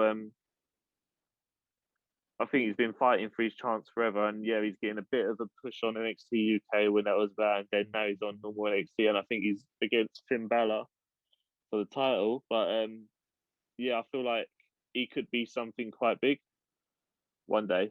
But yeah, I've got chances to watch Impact and stuff like that, so I should get onto that a little bit more. But yeah, I feel with Brody Lee, I feel like he would have been a much more bigger guy in the AEW if he, survived, if he was still around. Clearly, they knew what they wanted to do with him, and see where he was in such a short time. Definitely. They made it happen for him. The character was good. He had his own style, the big man kind of thing. But yeah, now on the end. Good stuff. Good stuff.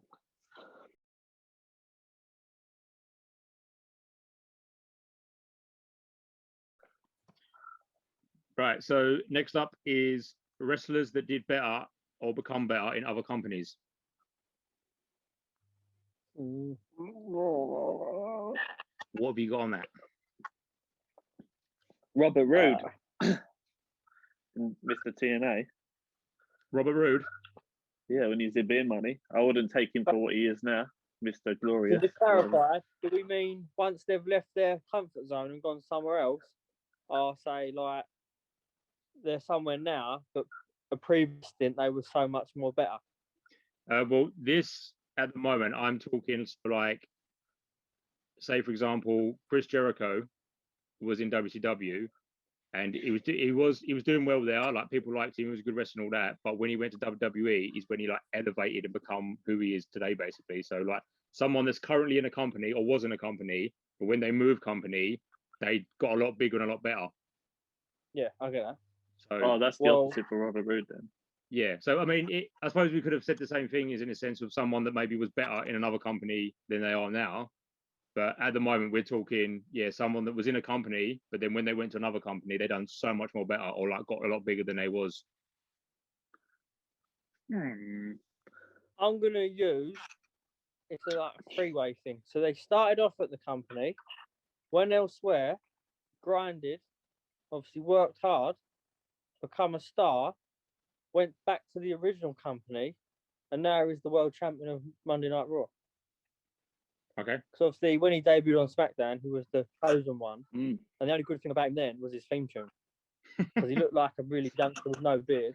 He did look probably young, yeah. When he obviously ended up in 3MB, and he wasn't very there was more of a comedy act really, which were fun. Don't get me wrong. But then I think when he went to tour in England and stuff, obviously English fans appreciate him because he's a British wrestler, so to speak. Yeah. But he had a great run in TNA. Even though I didn't watch it then, I've always heard he had a great run in TNA. Yeah, it was really good, yeah. But then he made it back to WWE, and he was booked on NXT like a monster. Made it to Raw, did a little bit with Ziggler, with his coattail sort of thing. But then the build up to last year's Royal Rumble was brilliant. And last year's Royal Rumble was actually one of my favourites by far, because just how it was booked and everything. Brock Lesnar's a massive monster. They even used Ricochet to help Drew McIntyre get the rub, so to speak. The rub. And then since then, obviously, it's a real shame he couldn't actually win the title in front of a fan base. But he's had a really good run, and he's still champion at the moment. So I'm going to say Drew McIntyre. Galloway McIntyre. What about you, George?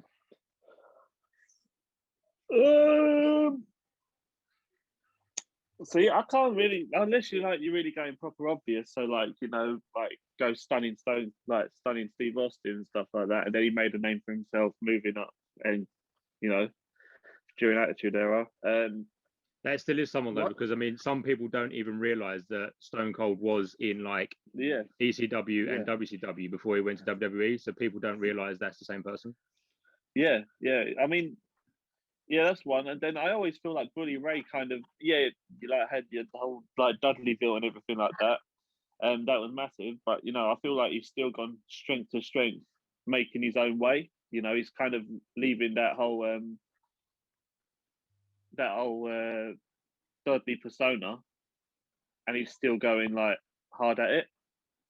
Are we talking sort of like, so when he left WWE as like the Dudley Boys and then becomes sort of like a singles wrestler as Bully Ray in TNA and then sort of Yeah. done the whole Ace and Eights things, he kind of took it upon himself to like elevate himself, which I think that one was Yeah. really good. Yeah, To be honest, yeah. Yeah, it I was feel good run. like they let He's him a have the solid shackles on, performer. do that. Solid performer. He's good on the mic. He's a great tag team in the, go down in like the Hall of Fame. Yeah, But the guy still, he's a workhorse. He's just definitely. on and on. Yeah, Is he he's a still beast. wrestling now? Yeah, sure yeah, he is. yeah. I think he's doing like independent stuff and some other little companies, but yeah, he's still about on and off. Yeah, It would have been cool to come out on Cody's open challenge for the TNT title at one time. Yeah, I love it. You even thought of that. That would have been cool. definitely. Yeah. I feel like he's still got it in him. Yeah. Yeah. As I said, yeah, there's a lot of people that have gone from company to company and said like some have done better in other companies than same like what you were saying a minute ago, like with Drew McIntyre, even though he did start off in WWE and go to TNA, he still had a good run in TNA, but it kind of elevated him and then he's come back to WWE and made it even bigger. Same with like Christian, he left WWE. It was obviously mainly a tag wrestler with obviously Edge, people know, and his little thing with the Brood, a little bit of a solo thing, but when he went to TNA as was it Christian Cage, he had a really good run and elevated him big time then. And then when he come back to WWE, again, kind of was like another big star. So he's done well for himself. I mean, a couple of one I put down is said like people like Chris Jericho, Eddie Guerrero, Rey Mysterio. They all started off, even like Chris Benoit, Dean Malenko. They all started off in like WCW, elevating their careers even before that. Doing really well, but there was always kind of mid-card wrestlers to an extent to some of the bigger names. And then as soon as that company got brought out and they went into WWE, like all their careers just elevated like tenfold. Like they just got such big stars, sort of all gone the way. I mean, Eddie had his good run. Rey Mysterio's had countless championships and different storylines, with being a tag partner with Batista, all stuff like that. Cody Rhodes, someone more recent, like I always feel that in WWE he kind of got a bit buried. He was always like undershadowed. He had a big name up there because of who he was, like being the son of like Dustin Rhodes, but come like sort of his little run in Ring of Honor and then coming to AEW, whether you like him or hate him, I think his career is now sort of where it should be. Like he deserves to be in that point because he's worked hard for it. Yeah. So and then I mean the list goes on. I think as you were saying earlier though, some people that have maybe been in a company and not done so well is I suppose it's hard for people to go to WWE because Vince always has like a higher standard of a wrestler. So when they get moved from say where it was back in WCW, ECW, wherever they've come from, Ring of Honor, they go into maybe NXT first of all, and then come up to Raw. And there's these big names, big stars, good wrestlers, but then they just kind of get buried or used a job for other people because they're not quite what Vince sees as that wrestler. Like he's not the next Triple H, he's not the next Flair, he's not the next big superstar, but I mean at the moment it's like Roman Reigns, which love him or hate him, like he's now sort of the face for that company because he's just like that big brute of a dude. But there's so many. The guy I was thinking of when George said the first question or the first answer when we had to change the word in the question was EC3. Yeah. It was our main event on Impact, right? Obviously, I didn't watch Impact at that sort of time. Then he went to NXT, which I think he had a bit of an okay run, which people do on NXT. Yeah. But then when he for went him to be moved up, yeah, when he was moved up, then it was basically irrelevant. I barely see him, which is disappointing for him. But I don't know where he is now. Maybe Ring of Honor. I think he, He went back to Impact. I swear he did last week. I believe he did go to Impact, but I think he's wrestling Ring of Honor as well. So I think he's been between both. Like free There's agent. a lot of people kind of get that indie company scene where they wrestle in Ring of Honor, but they're in Impact as well. Yeah. But yeah, like he's another wrestler, like as you said earlier, like with Rob Roode, like from Beer Money, like even though he's a tag competitor in TNA, like you could not fault Beer Money. They were such good performers. They were good on the mic. They were good crowd pleasers. And then come like did he start off in NXT? Like when he first come to WWE, did he go NXT first? Before he come to Raw? Bobby Roode. He was champion, and he had the great entrances at Takeover with the glorious theme tune. Yeah. Because So, when I he mean, went to SmackDown, didn't they change him to Robert Roode rather than Bobby? He was saying like that. Yeah. I was just trying to remember which way around it was, like where he started with what sort of like gimmick, and then it kind of changed. But I think either way, he never kind of got that big push as a singles competitor. I was like, again, a big name from another company. People love him. We bring him in, but they changed his character. But then because he's not one of Vince's like top dogs, Yeah, just gets used to job or just take the fall all the time. So, but yeah, unfortunately, that's what happens in WWE. Beer Money at that time. Well, TNA, their tag team division was probably the best a tag team division's ever been. Maybe you could argue with the actual era and stuff, but it was really high claims. Hmm. It was like there were tag teams, but nearly every tag team was strong, rather than the ones you knew were going to go in a match and just go over, sort of thing. Definitely, yeah, absolutely. Absolutely. Wrestlers that deserve better. So wrestlers that deserve maybe getting a title shot, bigger push, not basically to use the job, or maybe change their gimmick up to get somewhere. So I'll go first on this one. A couple of people I've got down that I felt deserved better. I mean, one did have a good gimmick at one point and was doing okay, but just never kind of got to that top. Was Wade Barrett. I quite like Wade Barrett as leader of NXT, or the Nexus, group. I thought he had potential. I thought he was quite good on the mic. And then when it came to doing the Bad News Barrett thing, I thought that was really good, but it never kind of got really used in the ring as a wrestler. Like it was more just like that, gimmick of the show. Like he'd come out and say something, the crowd would get all hyped up, and then he'd disappear. But I really feel that he could have been elevated. Christopher Masters, I think he was really good. Yeah, again, just kind of got used to job for a lot of people. Never really had like decent title shot or a title run or any good kind of storylines. Also, at the moment, like Kevin Owens and Finn Balor, like I feel that they've got to that sort of top stage, but they just kind of keep floating between the top and the middle. Like they get that push and then come straight back down again. Then they get that push again and come back straight down. But that they deserve to be up the top and keeping it going for a while, I reckon, as current standards in WWE.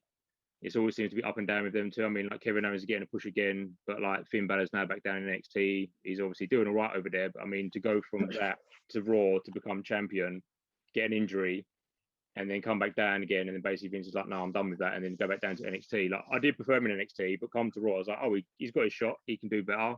He had a few pushes, but then they just push him away again because, yeah, again, he's a small guy, and Vince just don't like small guys.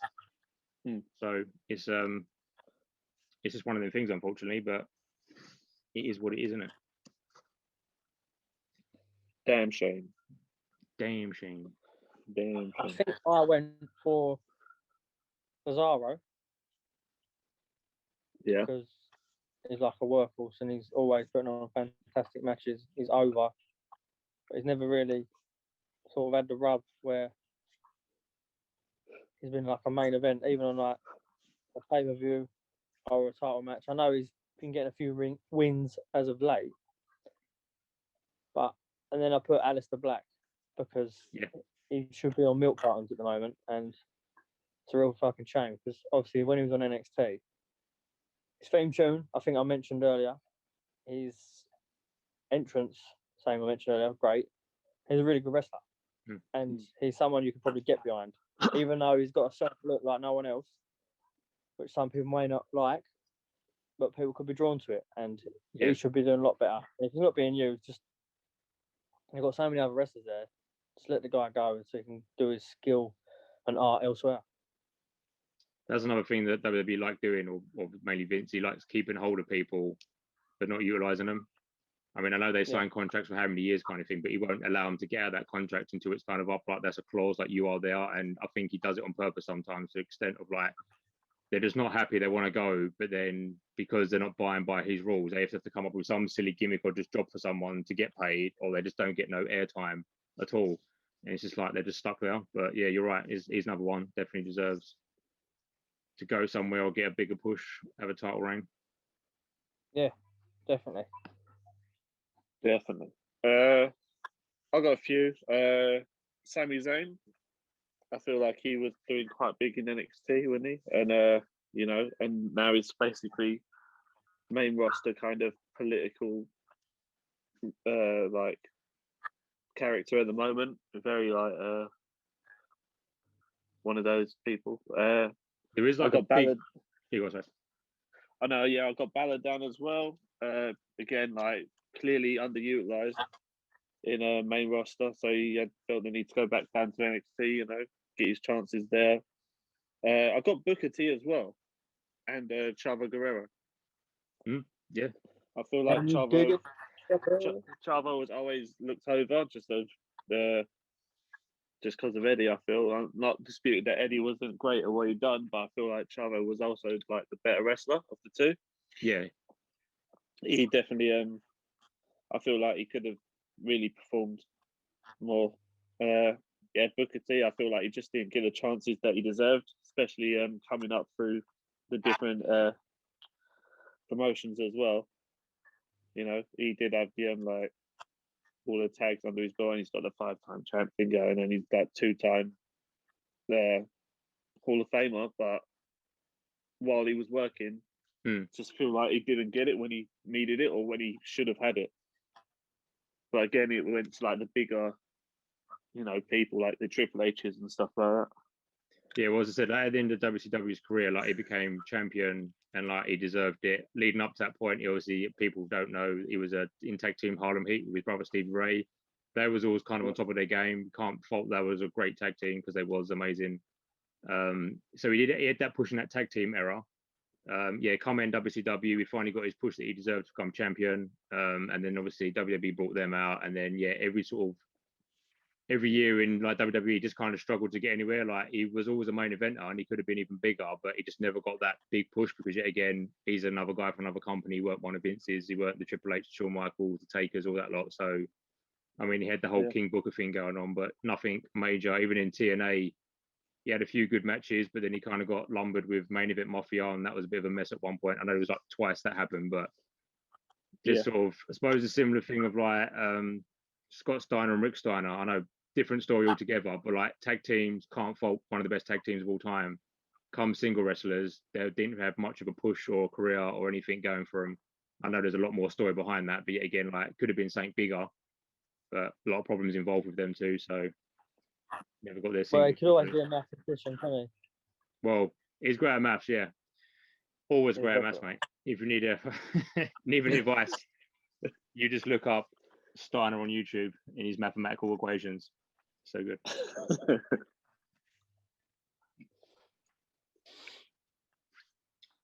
Right. Ood.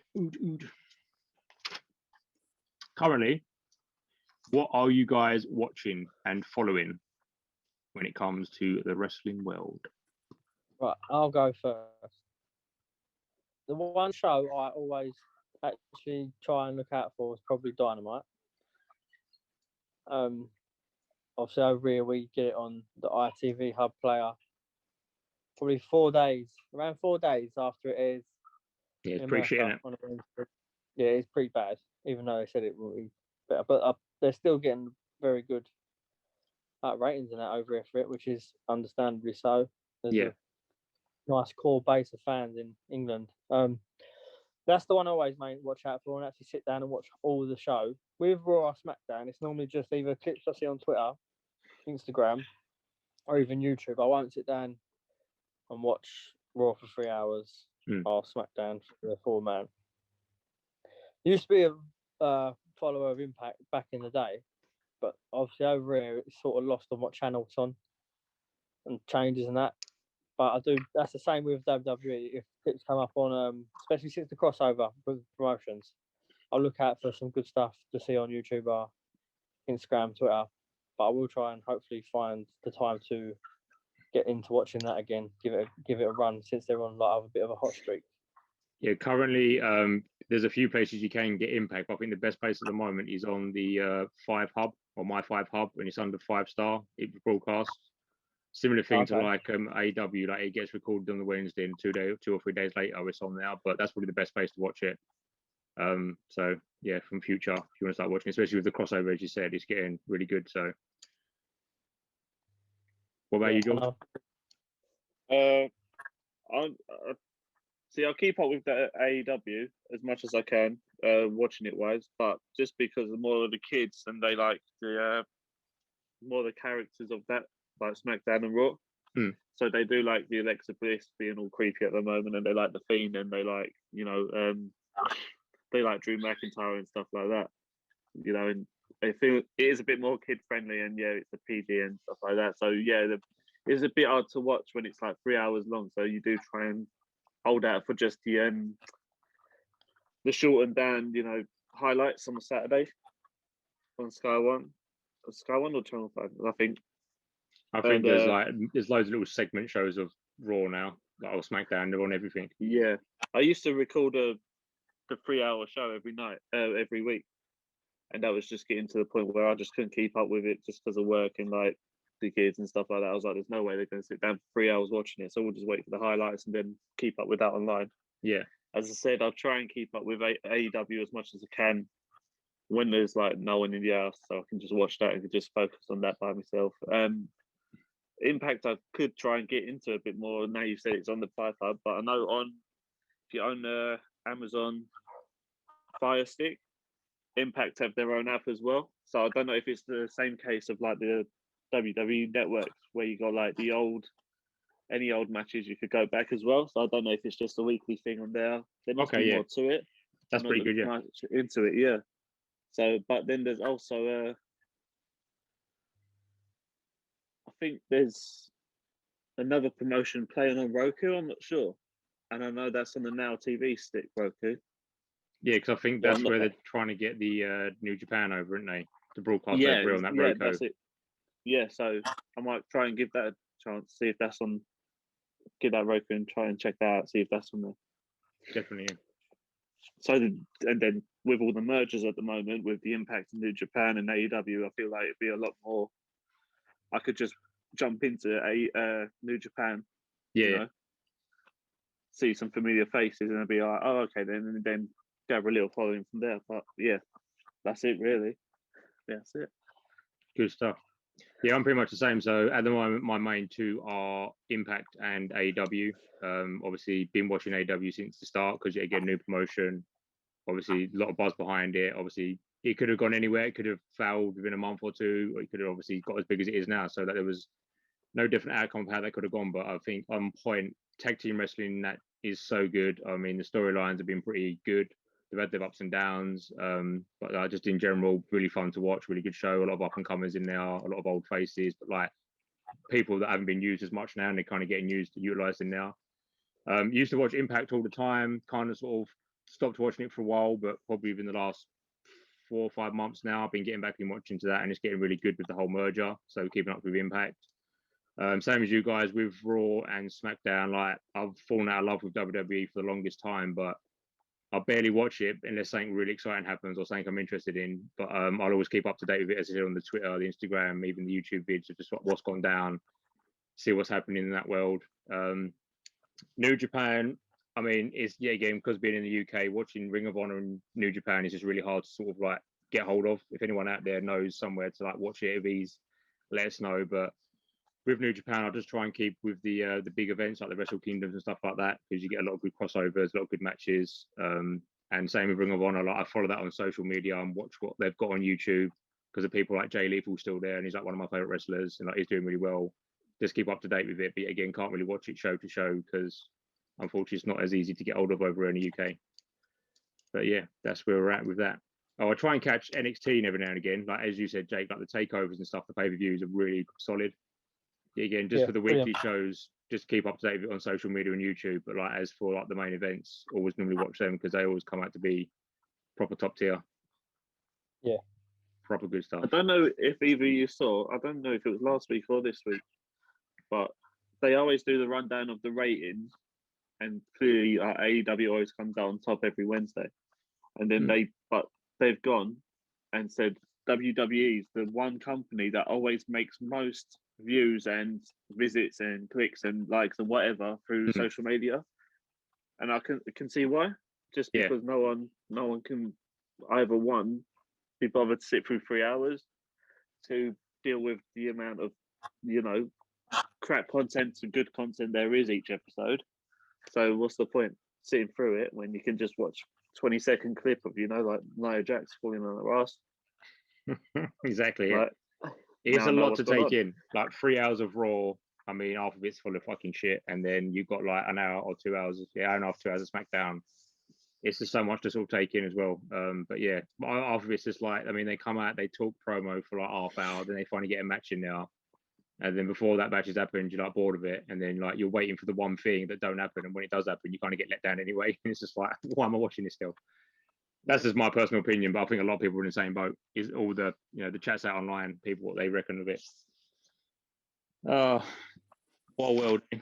So currently, as what you're watching, about some of your favorite wrestlers now, favorite tag teams, pay-per-views or matches currently on what you're watching now or have been for the last few months or so.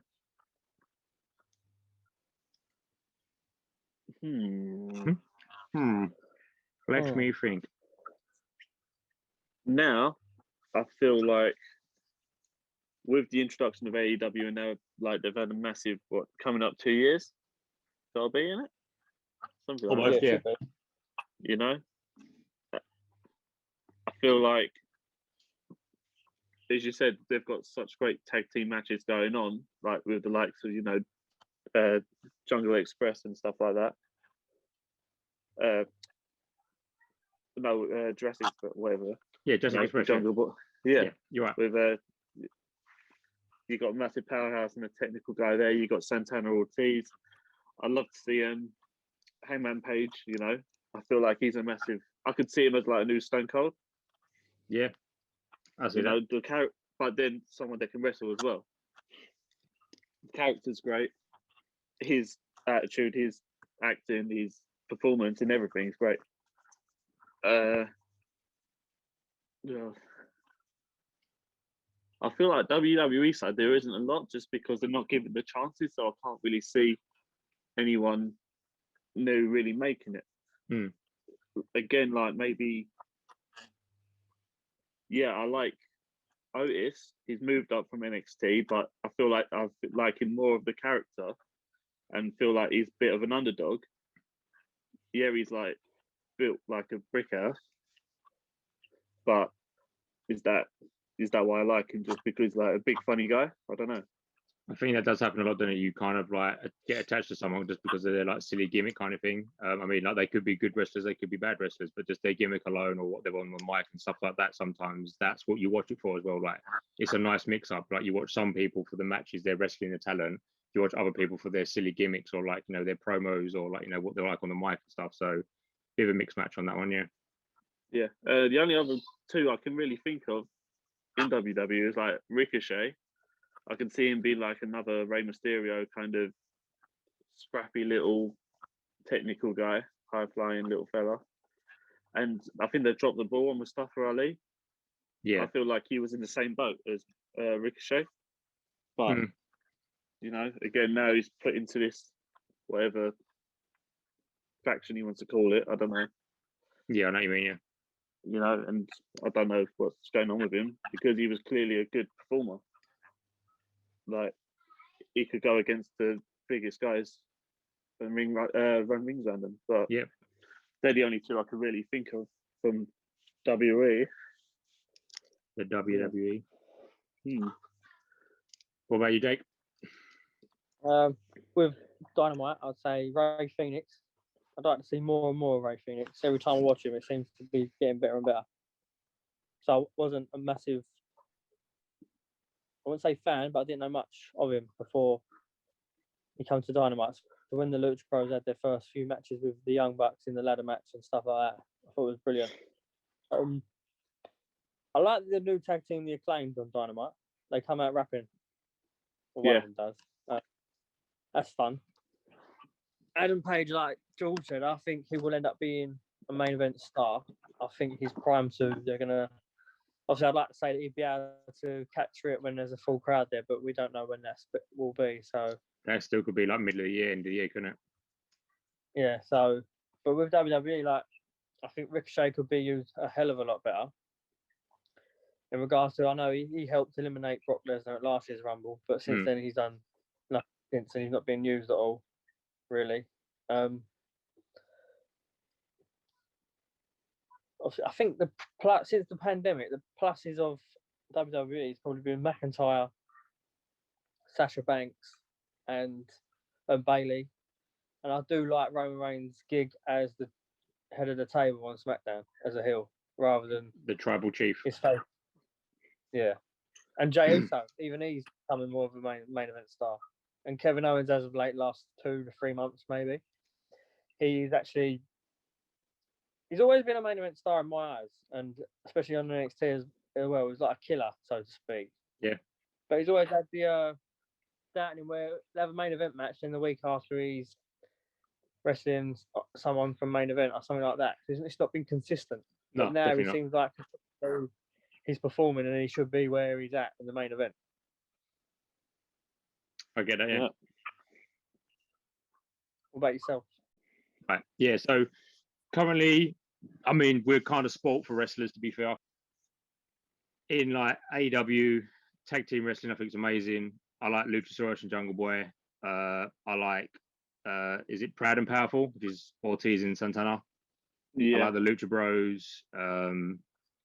I think they're all great tag teams. I mean, there's more tag teams in now, but like, they're some of my favorites. Like, obviously, Young Bucks is good, talented people.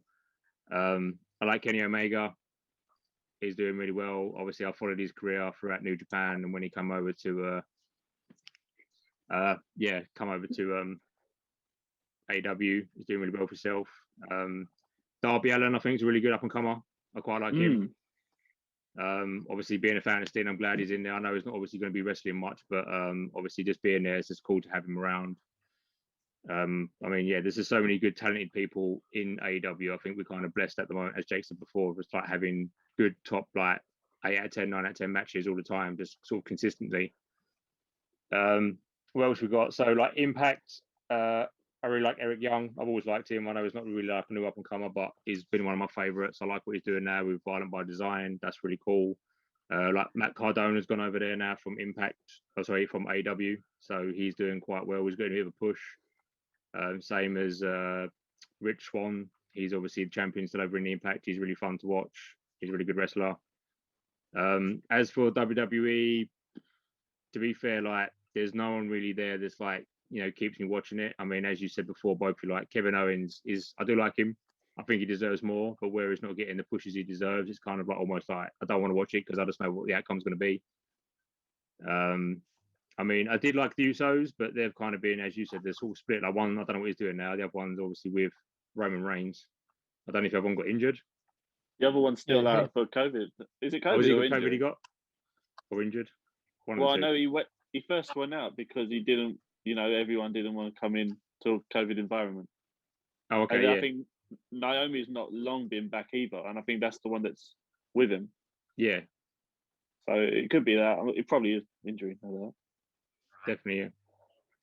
But yeah, I like them as a tag team because I think WWE've always had kind of a bit of a lackluster in their tag team division. Like they have like New Day, they've got potential. They've had so much potential. They had their little pushes, but like a bit like the Wyatts, they could have had a good storyline, good run, but they've sort of split them up. I mean, New Day have now been split up.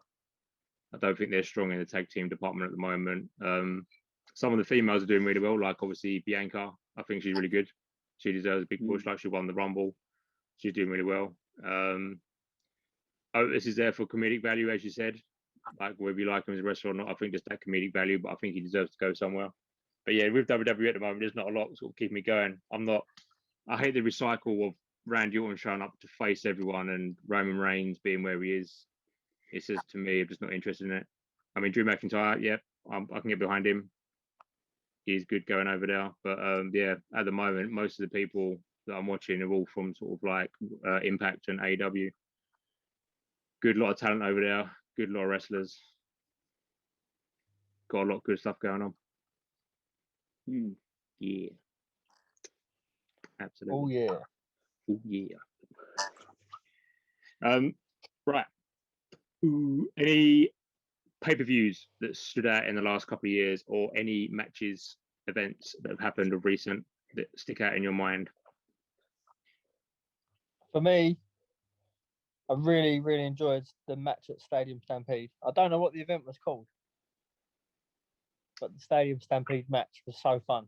And during a time where the pandemic was fresh, really hard in front of no crowd, they used that stadium, I think George said earlier, to the maximum of their capacity, so to speak.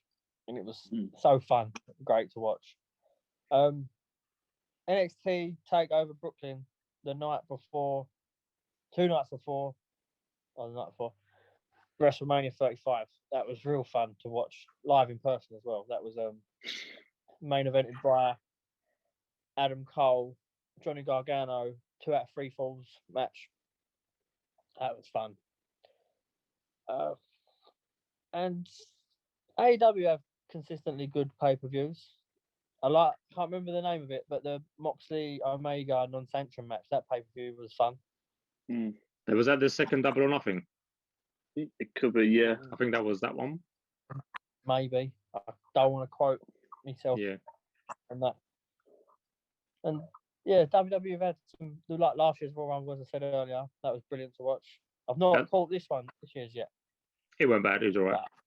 But yeah, there's probably loads that I'm forgetting that have been really good. Yeah, funny enough, I was going to say, like, last year's Royal Rumble for WWE is probably one of the only ones I really enjoyed. I thought that was really well done. I weren't really cared for like the WrestleMania or Survivor Series this year, also last year. But yeah, I think Royal Rumble was definitely the big one for me for WWE. With AEW, as you said, like the even from the beginning, so you got like the Double or Nothing, you got the All In, and I think there was an All In too. Was it called that or All Out? All Out, that's the one. All yeah, Out, like I think again, just their performance of their like special events, pay-per-views have been really good. A lot of good matches come out of them. Just going back real quickly, I just thought as well, like I really like Butcher and the Blade as a tag team, but I think I prefer more Butcher, and I think he could go on to being something special, whether it's part of tag team or is on his individual. I think he deserves a good run.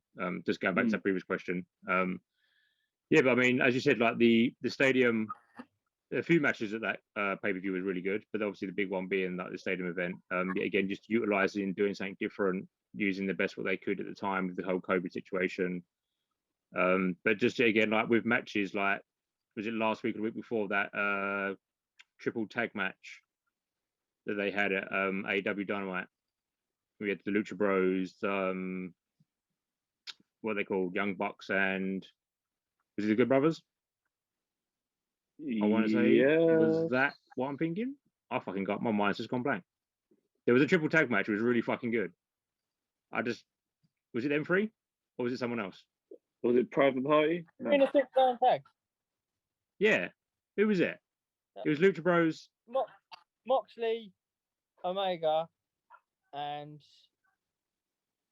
Moxley, Pat, and Ray Phoenix, Omega, Good Brothers. That's what it was in. Yeah. I think it's because all them teams have been having a lot of good matches of recent, but that last one with that 6-man tag was really on point. Really good. I'm looking forward to next week. Really good match, yeah. Yeah, this Kenta, Omega, Archer, and Moxley in the like no sanction, disqualification, whatever it is. I'm really glad Pac's back as well because I think he's really good in the ring when he comes to wrestling. Yeah. So I think now with some matches more with him, and if they carry on with the Death Triangle, bastard Pac. But yeah, just in general, I mean, like the last couple of Impacts, their main events, some really good matches there. With like Sami Callihan in his match, that hardcore match he had, that was really good. Obviously Rick Swann defending the title, that match was really good. Just in general now with their Impact showings, their weekly tapings, they've had some really good matches going on now. But yes, I think at the moment we've kind of got a good run of stuff happening. That's the thing, like I think Impact rose, and then obviously Hogan and that come in. sort of fell down, and they're trying to pick themselves. I don't know what happened after that, but they're trying to pick themselves up again, and they're doing a fucking good job. I know they're not on the same channels they used to be. I might have not have the viewers they used to, but slowly and surely they're building themselves back up to be a player again, if that makes sense. Mm. Which is a good thing. And this cross promotion stuff it's been needed for a while. I mean, It's the gold. forbidden door is open, so to speak. And Yeah. now there could be so many possibilities of these, so many matches, and fans have just got to enjoy it while they can. But then again, it's one of the things that a lot of people will watch whatever company is just due to the wrestlers that are there. Like, I mean, there's people that still watch Impact because they're like such a massive fan of Tommy Dreamer. Now, Tommy Dreamer's back in the main event, and he's like, you can tell he's struggling and you can tell he's hurting, but he's still going at it, and the fans love him, and he's like dedicated to it. And so he's pushing himself more and more. Like Hernandez has recently come back, well, he's been back for a while now, but like he's kind of getting a little bit of a storyline going on. And you can tell he's really slowed down from how he previously was. But yeah, again, he's still fun to watch. A lot of people still love him. I said like people will follow a wrestler to a company and watch that promotion just based on that one or two people they love because they enjoy, you know, the content that they bring. So I yeah. think I got into Impact back in the day when Jeff Hardy debuted the second time. Yeah. I believe. When he debuted and stood on, jumped on top of the cage and sat there and chilled for like 10 minutes. I was telling George about that the other day, actually, fair enough. Yeah. I was like, do you remember when Jeff Hardy come back in Impact and they had the X Division Championship going on in that big steel like red cage, and like he just come on, climbed up the top after beat up Homicide and just sat there for about 10 minutes with the camera just sitting there like this, and like I'm like, something's gonna happen. There's like match still going on and he's just sitting there, camera just still looking at him. It's like, all right. But you know. Good stuff. Good stuff ahead. What about wrestlers that you would like to see in another promotion or company, whatever you want to call it? Someone currently listening, maybe Raw or SmackDown or AW, Ring of Honor, Impact, that you'd like to see go to another promotion, NXT, and do well there, or just you want to see them, you know, in that company? I would say, I mentioned him earlier, but I would say Aleister Black. I think the obvious answer would be AEW, but New Japan as well. Yeah. I think I was about to say the same thing. New Japan, I think Aleister Black would suit quite well. He could probably get himself up quite big in that company. Yeah. And then maybe Jay White to AEW. Well, there's rumours there are going to be some matches lined up with Jay White, I believe. I think that last promotion thing they done with Kenny Omega, he was talking about Jay White and that Bullet Club, the whole new what's going on in New Japan. Because Jay White's kind of become like the new big thing over there, isn't he? So there could be a crossover between them. Yeah, I wouldn't trust anyone wanting to go to WWE. NXT fine, but then once they're up on the main roster, there so many people been burnt by doing that. That's the problem. That's the one thing with I'd not want to see anyone go to Raw or SmackDown just because I know they wouldn't be used to have up their potential. But they would just their character would change or gimmick, whatever, and then like they might have a few good matches, but they wouldn't be as beneficial as they would be going to like Impact, NXT, AW, New Japan, Ring of Honor, anything like that. Yeah. Yep.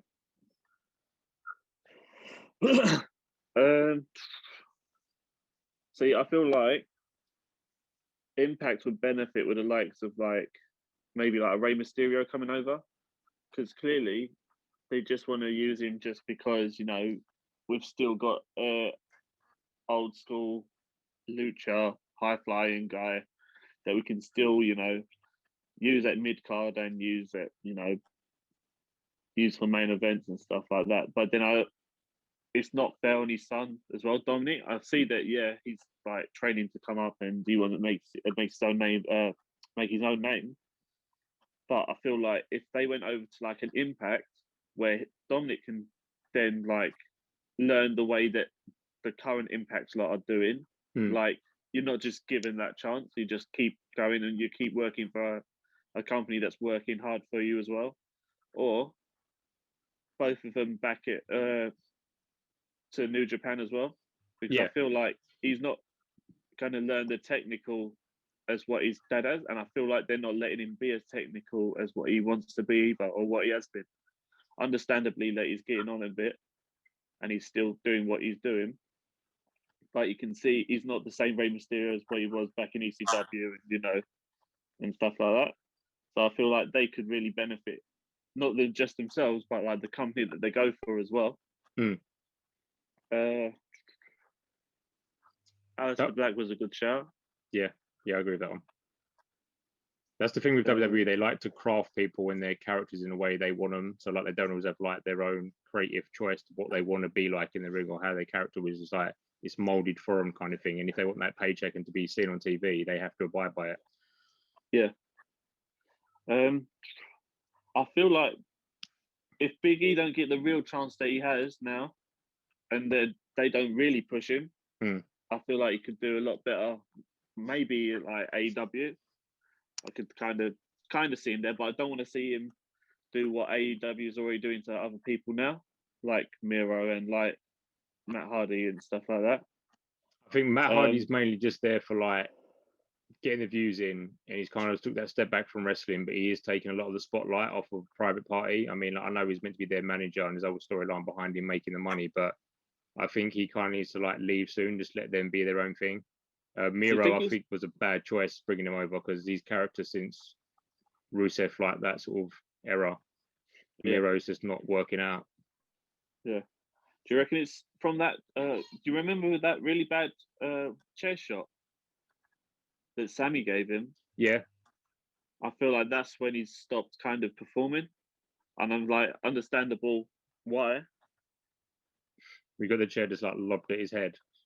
Because it was actually meant to be like their prop chair, wasn't it?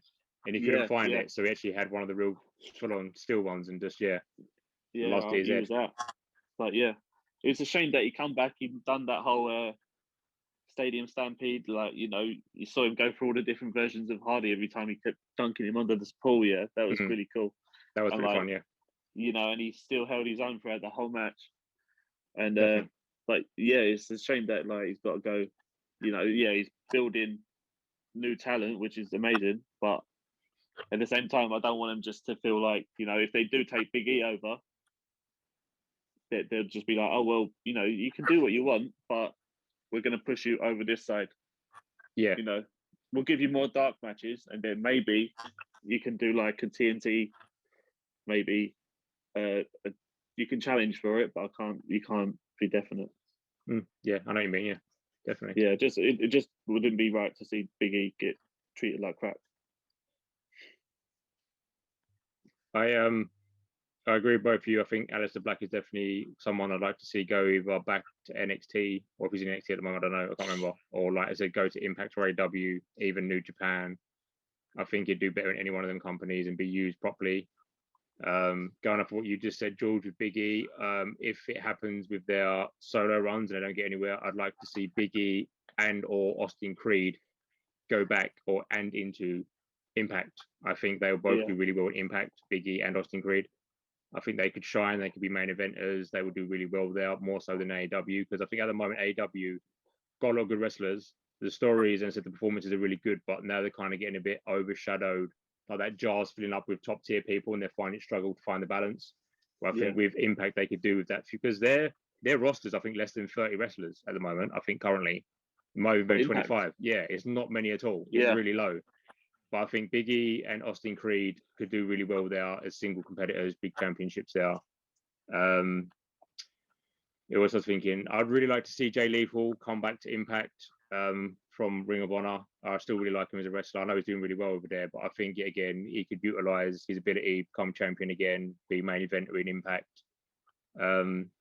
As for like WWE, I mean, I wouldn't want anyone to go there, because anyone I've ever liked has gone there and worked their way up again. Like Samoa Joe, what happened to him now? He's fucking commentating on a talk show. Like Kevin Owens, he gets pushed up. I'm like, oh, here we go again. Like he's going to get a shot. No, it brings back down again. It just happens all the time. So I wouldn't want to see anyone go to WWE really, unless, as you said, Jake, like NXT, they always do so much better. They get used better. Stories are better. They're in performance, in the ring, so good. Other than that, I can't really think of anyone. I would say Bobby Roode back to Impact. Yeah, it's a shot. Yeah, I would agree with that. But at the same time, if he did go back there, I'd want him to see him back with James Storm as Beer Money. Like, to be fair, like I like him I don't care much for him as a singles competitor. I think he is beer money to me. Like, he's always going to be beer money. He's always going to be him and James Storm as a tag team.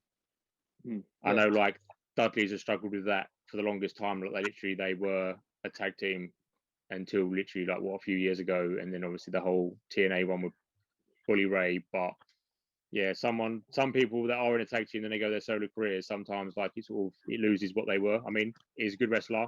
He could do well as a solo competitor, but to me personally, I'd like to see him back with beer money, team up with James Storm, come back down the rope on that little like electronic beer cooler. Just so good, Smart. so good. Yeah. But yeah, I mean, at the end of the day, I think anyone could go anywhere, and as long as they're used right, as I said, they could make it. But I think AEW is struggling a little bit at the moment, having too many big superstars and not knowing what to do with them. Impact could definitely do with a few new bigger stars. Not that they need it, but it just kind of boost up their roster, have a few like more matches now, because it's literally the same people fighting the same people, because they literally haven't got much choice because there's only a handful of people there. Where like WWE at the moment, their list is like endless, but yet they only want to use the same 4 people to main event every single fucking SmackDown and Raw and main event. And it's just like, why? It helps the brand, and then that's why I feel like they've done this merger, but crossing over. Then you're gonna get you're gonna eventually get Sting back on Impact in one way, or you're gonna get him on New Japan. It could happen, and then it helps everyone in the end. And I feel like that's why Impact's so open to it. Yeah, they've got only like 30, such a small roster. But I feel like, with a bigger name, or not just bigger name, but you get a more well-known name. Yeah. From a bigger, more well-known brand, because again, like, where do we watch Impact? Not a lot of people know where to catch Impact. It's going to help. Yeah, definitely. Yeah, publicity as well, mate. Like, I think they did a high rating for when Omega debuted on Impact with the Good Brother. So it's a win-win for everyone. Definitely. Mark. I think, again, they said with the Good Brothers, I think it was a good choice they went to Impact because, again, where they were lacking tag teams and big stars. If they would have gone officially to AEW, I mean, they would have done well. But then again, their tag team division is already top tier. They've already got quite a few tag teams, and it would have been then that balance of like, who do we going to show on this one show that we have, kind of thing. Like, you would have not like Luchasaurus and Jungle Boy, Jurassic Express. Like, a lot of them are on the dark AEW dark, not on the main of card. I mean, Jungle Boy's getting his little push now, but I'd like to see them more. But then again, you said you bring over the Good Brothers officially. I'd like to see them more. But then again, if they get more, that means people like Private Party and other teams that are smaller but upcoming might not get their shot anymore. And I want to see more up and comers, sort of thing. Like, they're doing really well. But which kind of leads on to our sort of final question is, where do you think wrestling is at now? Where do you think it's going? What do you think about the whole sort of AEW Impact merger and potentially with New Japan? Anything basically you've got to say of, you happy with the promotions? Do you think it's got potential to go anywhere? Do you think certain companies are lackluster in certain areas and need improving? Anything around that we'll discuss? I think as a whole, ratings don't really matter as much as they did during the WCW, WWF Monday Night War, because like George alluded to earlier, there was over 1 billion views for WWE on their YouTube account for 1 month. Which, there's so many ways to watch the product now rather than just on one channel on a network. So I wouldn't read too much into rate regarding them being low. Obviously, it's not a good thing if you look into it like that. But as a product, probably all the products got to do something a little bit better, maybe. I really like the crossover stuff. It's something we've not really seen before. Something that WWF has never done, only when they bought out WCW. Obviously, in this shit time we're in, the crowds being back will be much better. But then they've got to continue to have the consistency of a good show because they're being live in front of a live crowd rather than a paid crowd full of jobbers. I think it's in a good state. I'd like to think. I think wrestling as wrestlers in that terms are more athletes than actual wrestlers, if that makes sense. There's Yeah. no more high flyers like Ricochet, Ali, the Lucha Brothers in AEW, but it doesn't mean they're any less more entertaining or anything, because some of the matches Ray Phoenix I've seen in the last 2 months have been brilliant. But hopefully they carry on moving forward with the crossovers and surprises. Like normally the internet ruins things, but no one really see this Impact New Japan AEW crossover coming. There wasn't. It was anything quite leaked well done, about, like which is quite good. kept secret. Yeah. Hopefully they just continue putting on good shows, WWE included. They're getting some things right. Some things are hard to watch, Yeah. but it is a PG product, as George mentioned earlier. So, yeah, onwards and upwards. Just going back to really what you said as well about Lucha Bros, I recommend going back on YouTube, watch some of the Lucha Bros and like Santino and Ortiz in Impact when there was LAX. Some of their tag matches are so good, because obviously you weren't watching it then, but if you want to watch some good Ray Phoenix, some good Lucha Bros, Santino Ortiz at LAX, go watch some Impact on YouTube. Some good matches. But Nice one.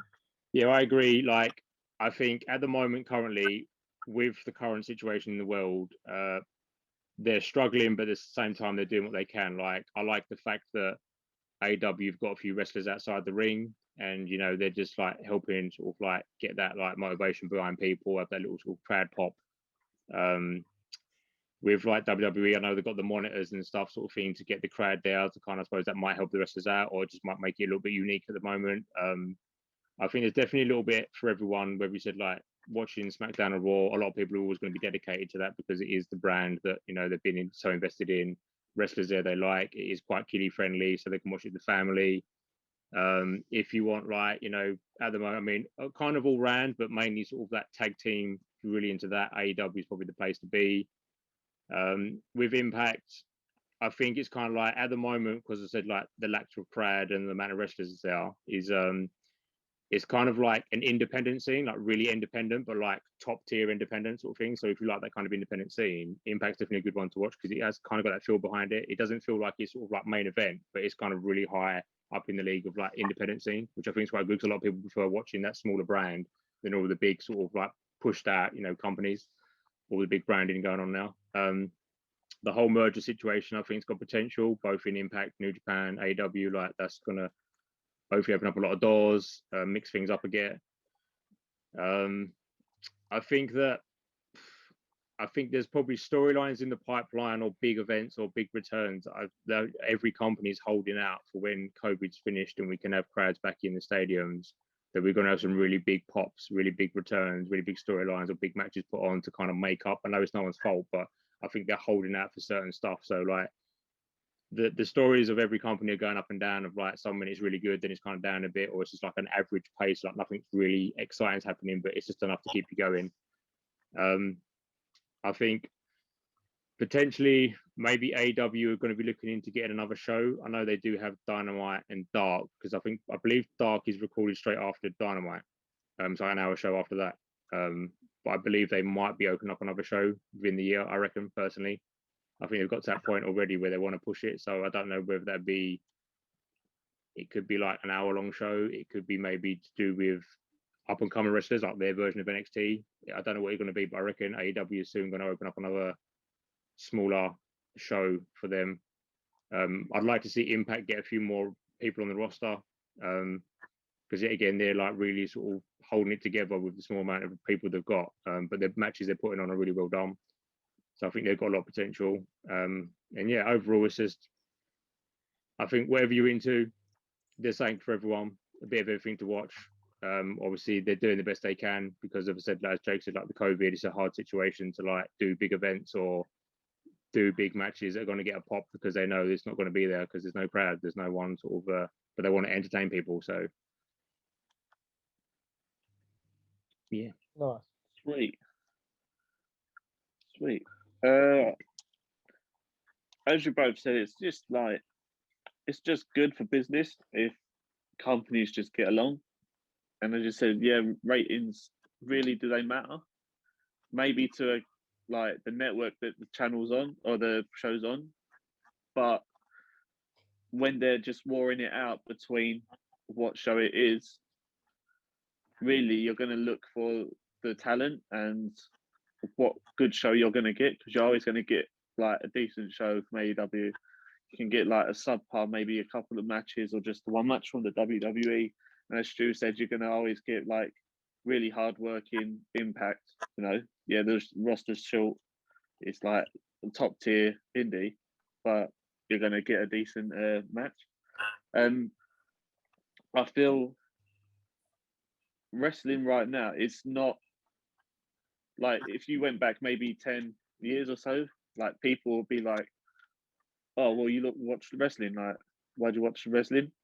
It's one of those, you know, it's like big on the like YouTube when that guy starts crying to me, like it's real to me, damn it, like that guy. And people like do make fun of wrestling and stuff like that. But right now, you can't argue that these people are looking at what's working with the likes of like mixed martial arts and UFC and stuff like that.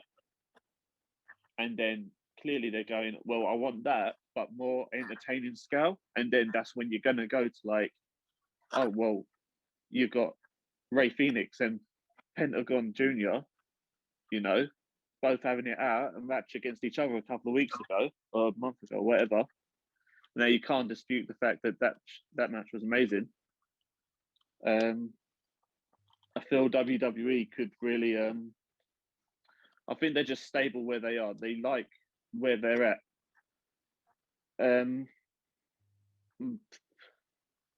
But then again in the news, there's like they're selling off their shares left, right, and center. Like Stephanie McMahon's nearly sold the shares off.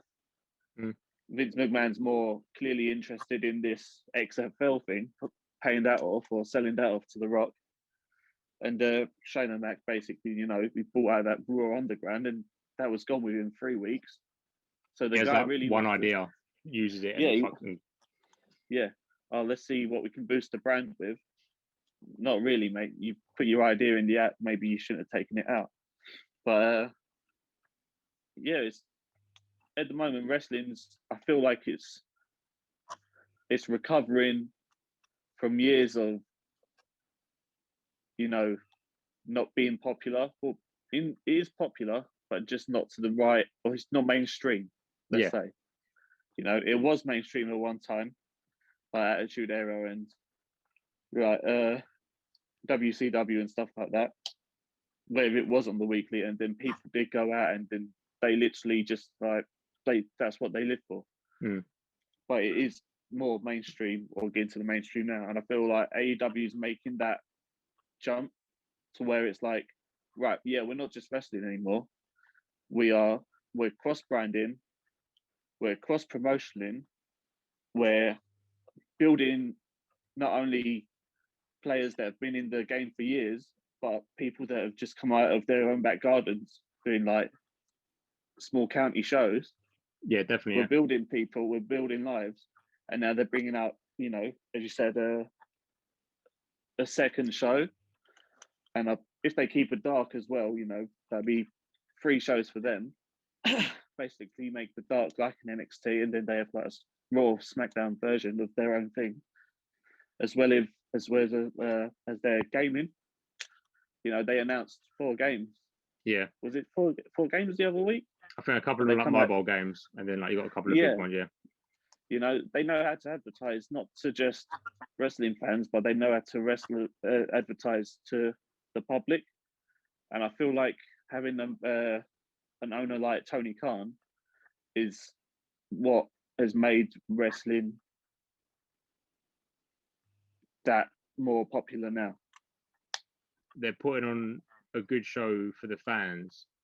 They're obviously they want to make their company big, but at the same time they're kind of like, they're not just saying, right, we want to be the biggest company just to add to ratings or add to do Vince WWE. They're literally saying, right in the day, we're going to make money. We want to put on a good show, but at the same time, we want the fans to be happy. So branching out to other companies, having dream matches between there, obviously mix and matching, you know, wrestlers and others.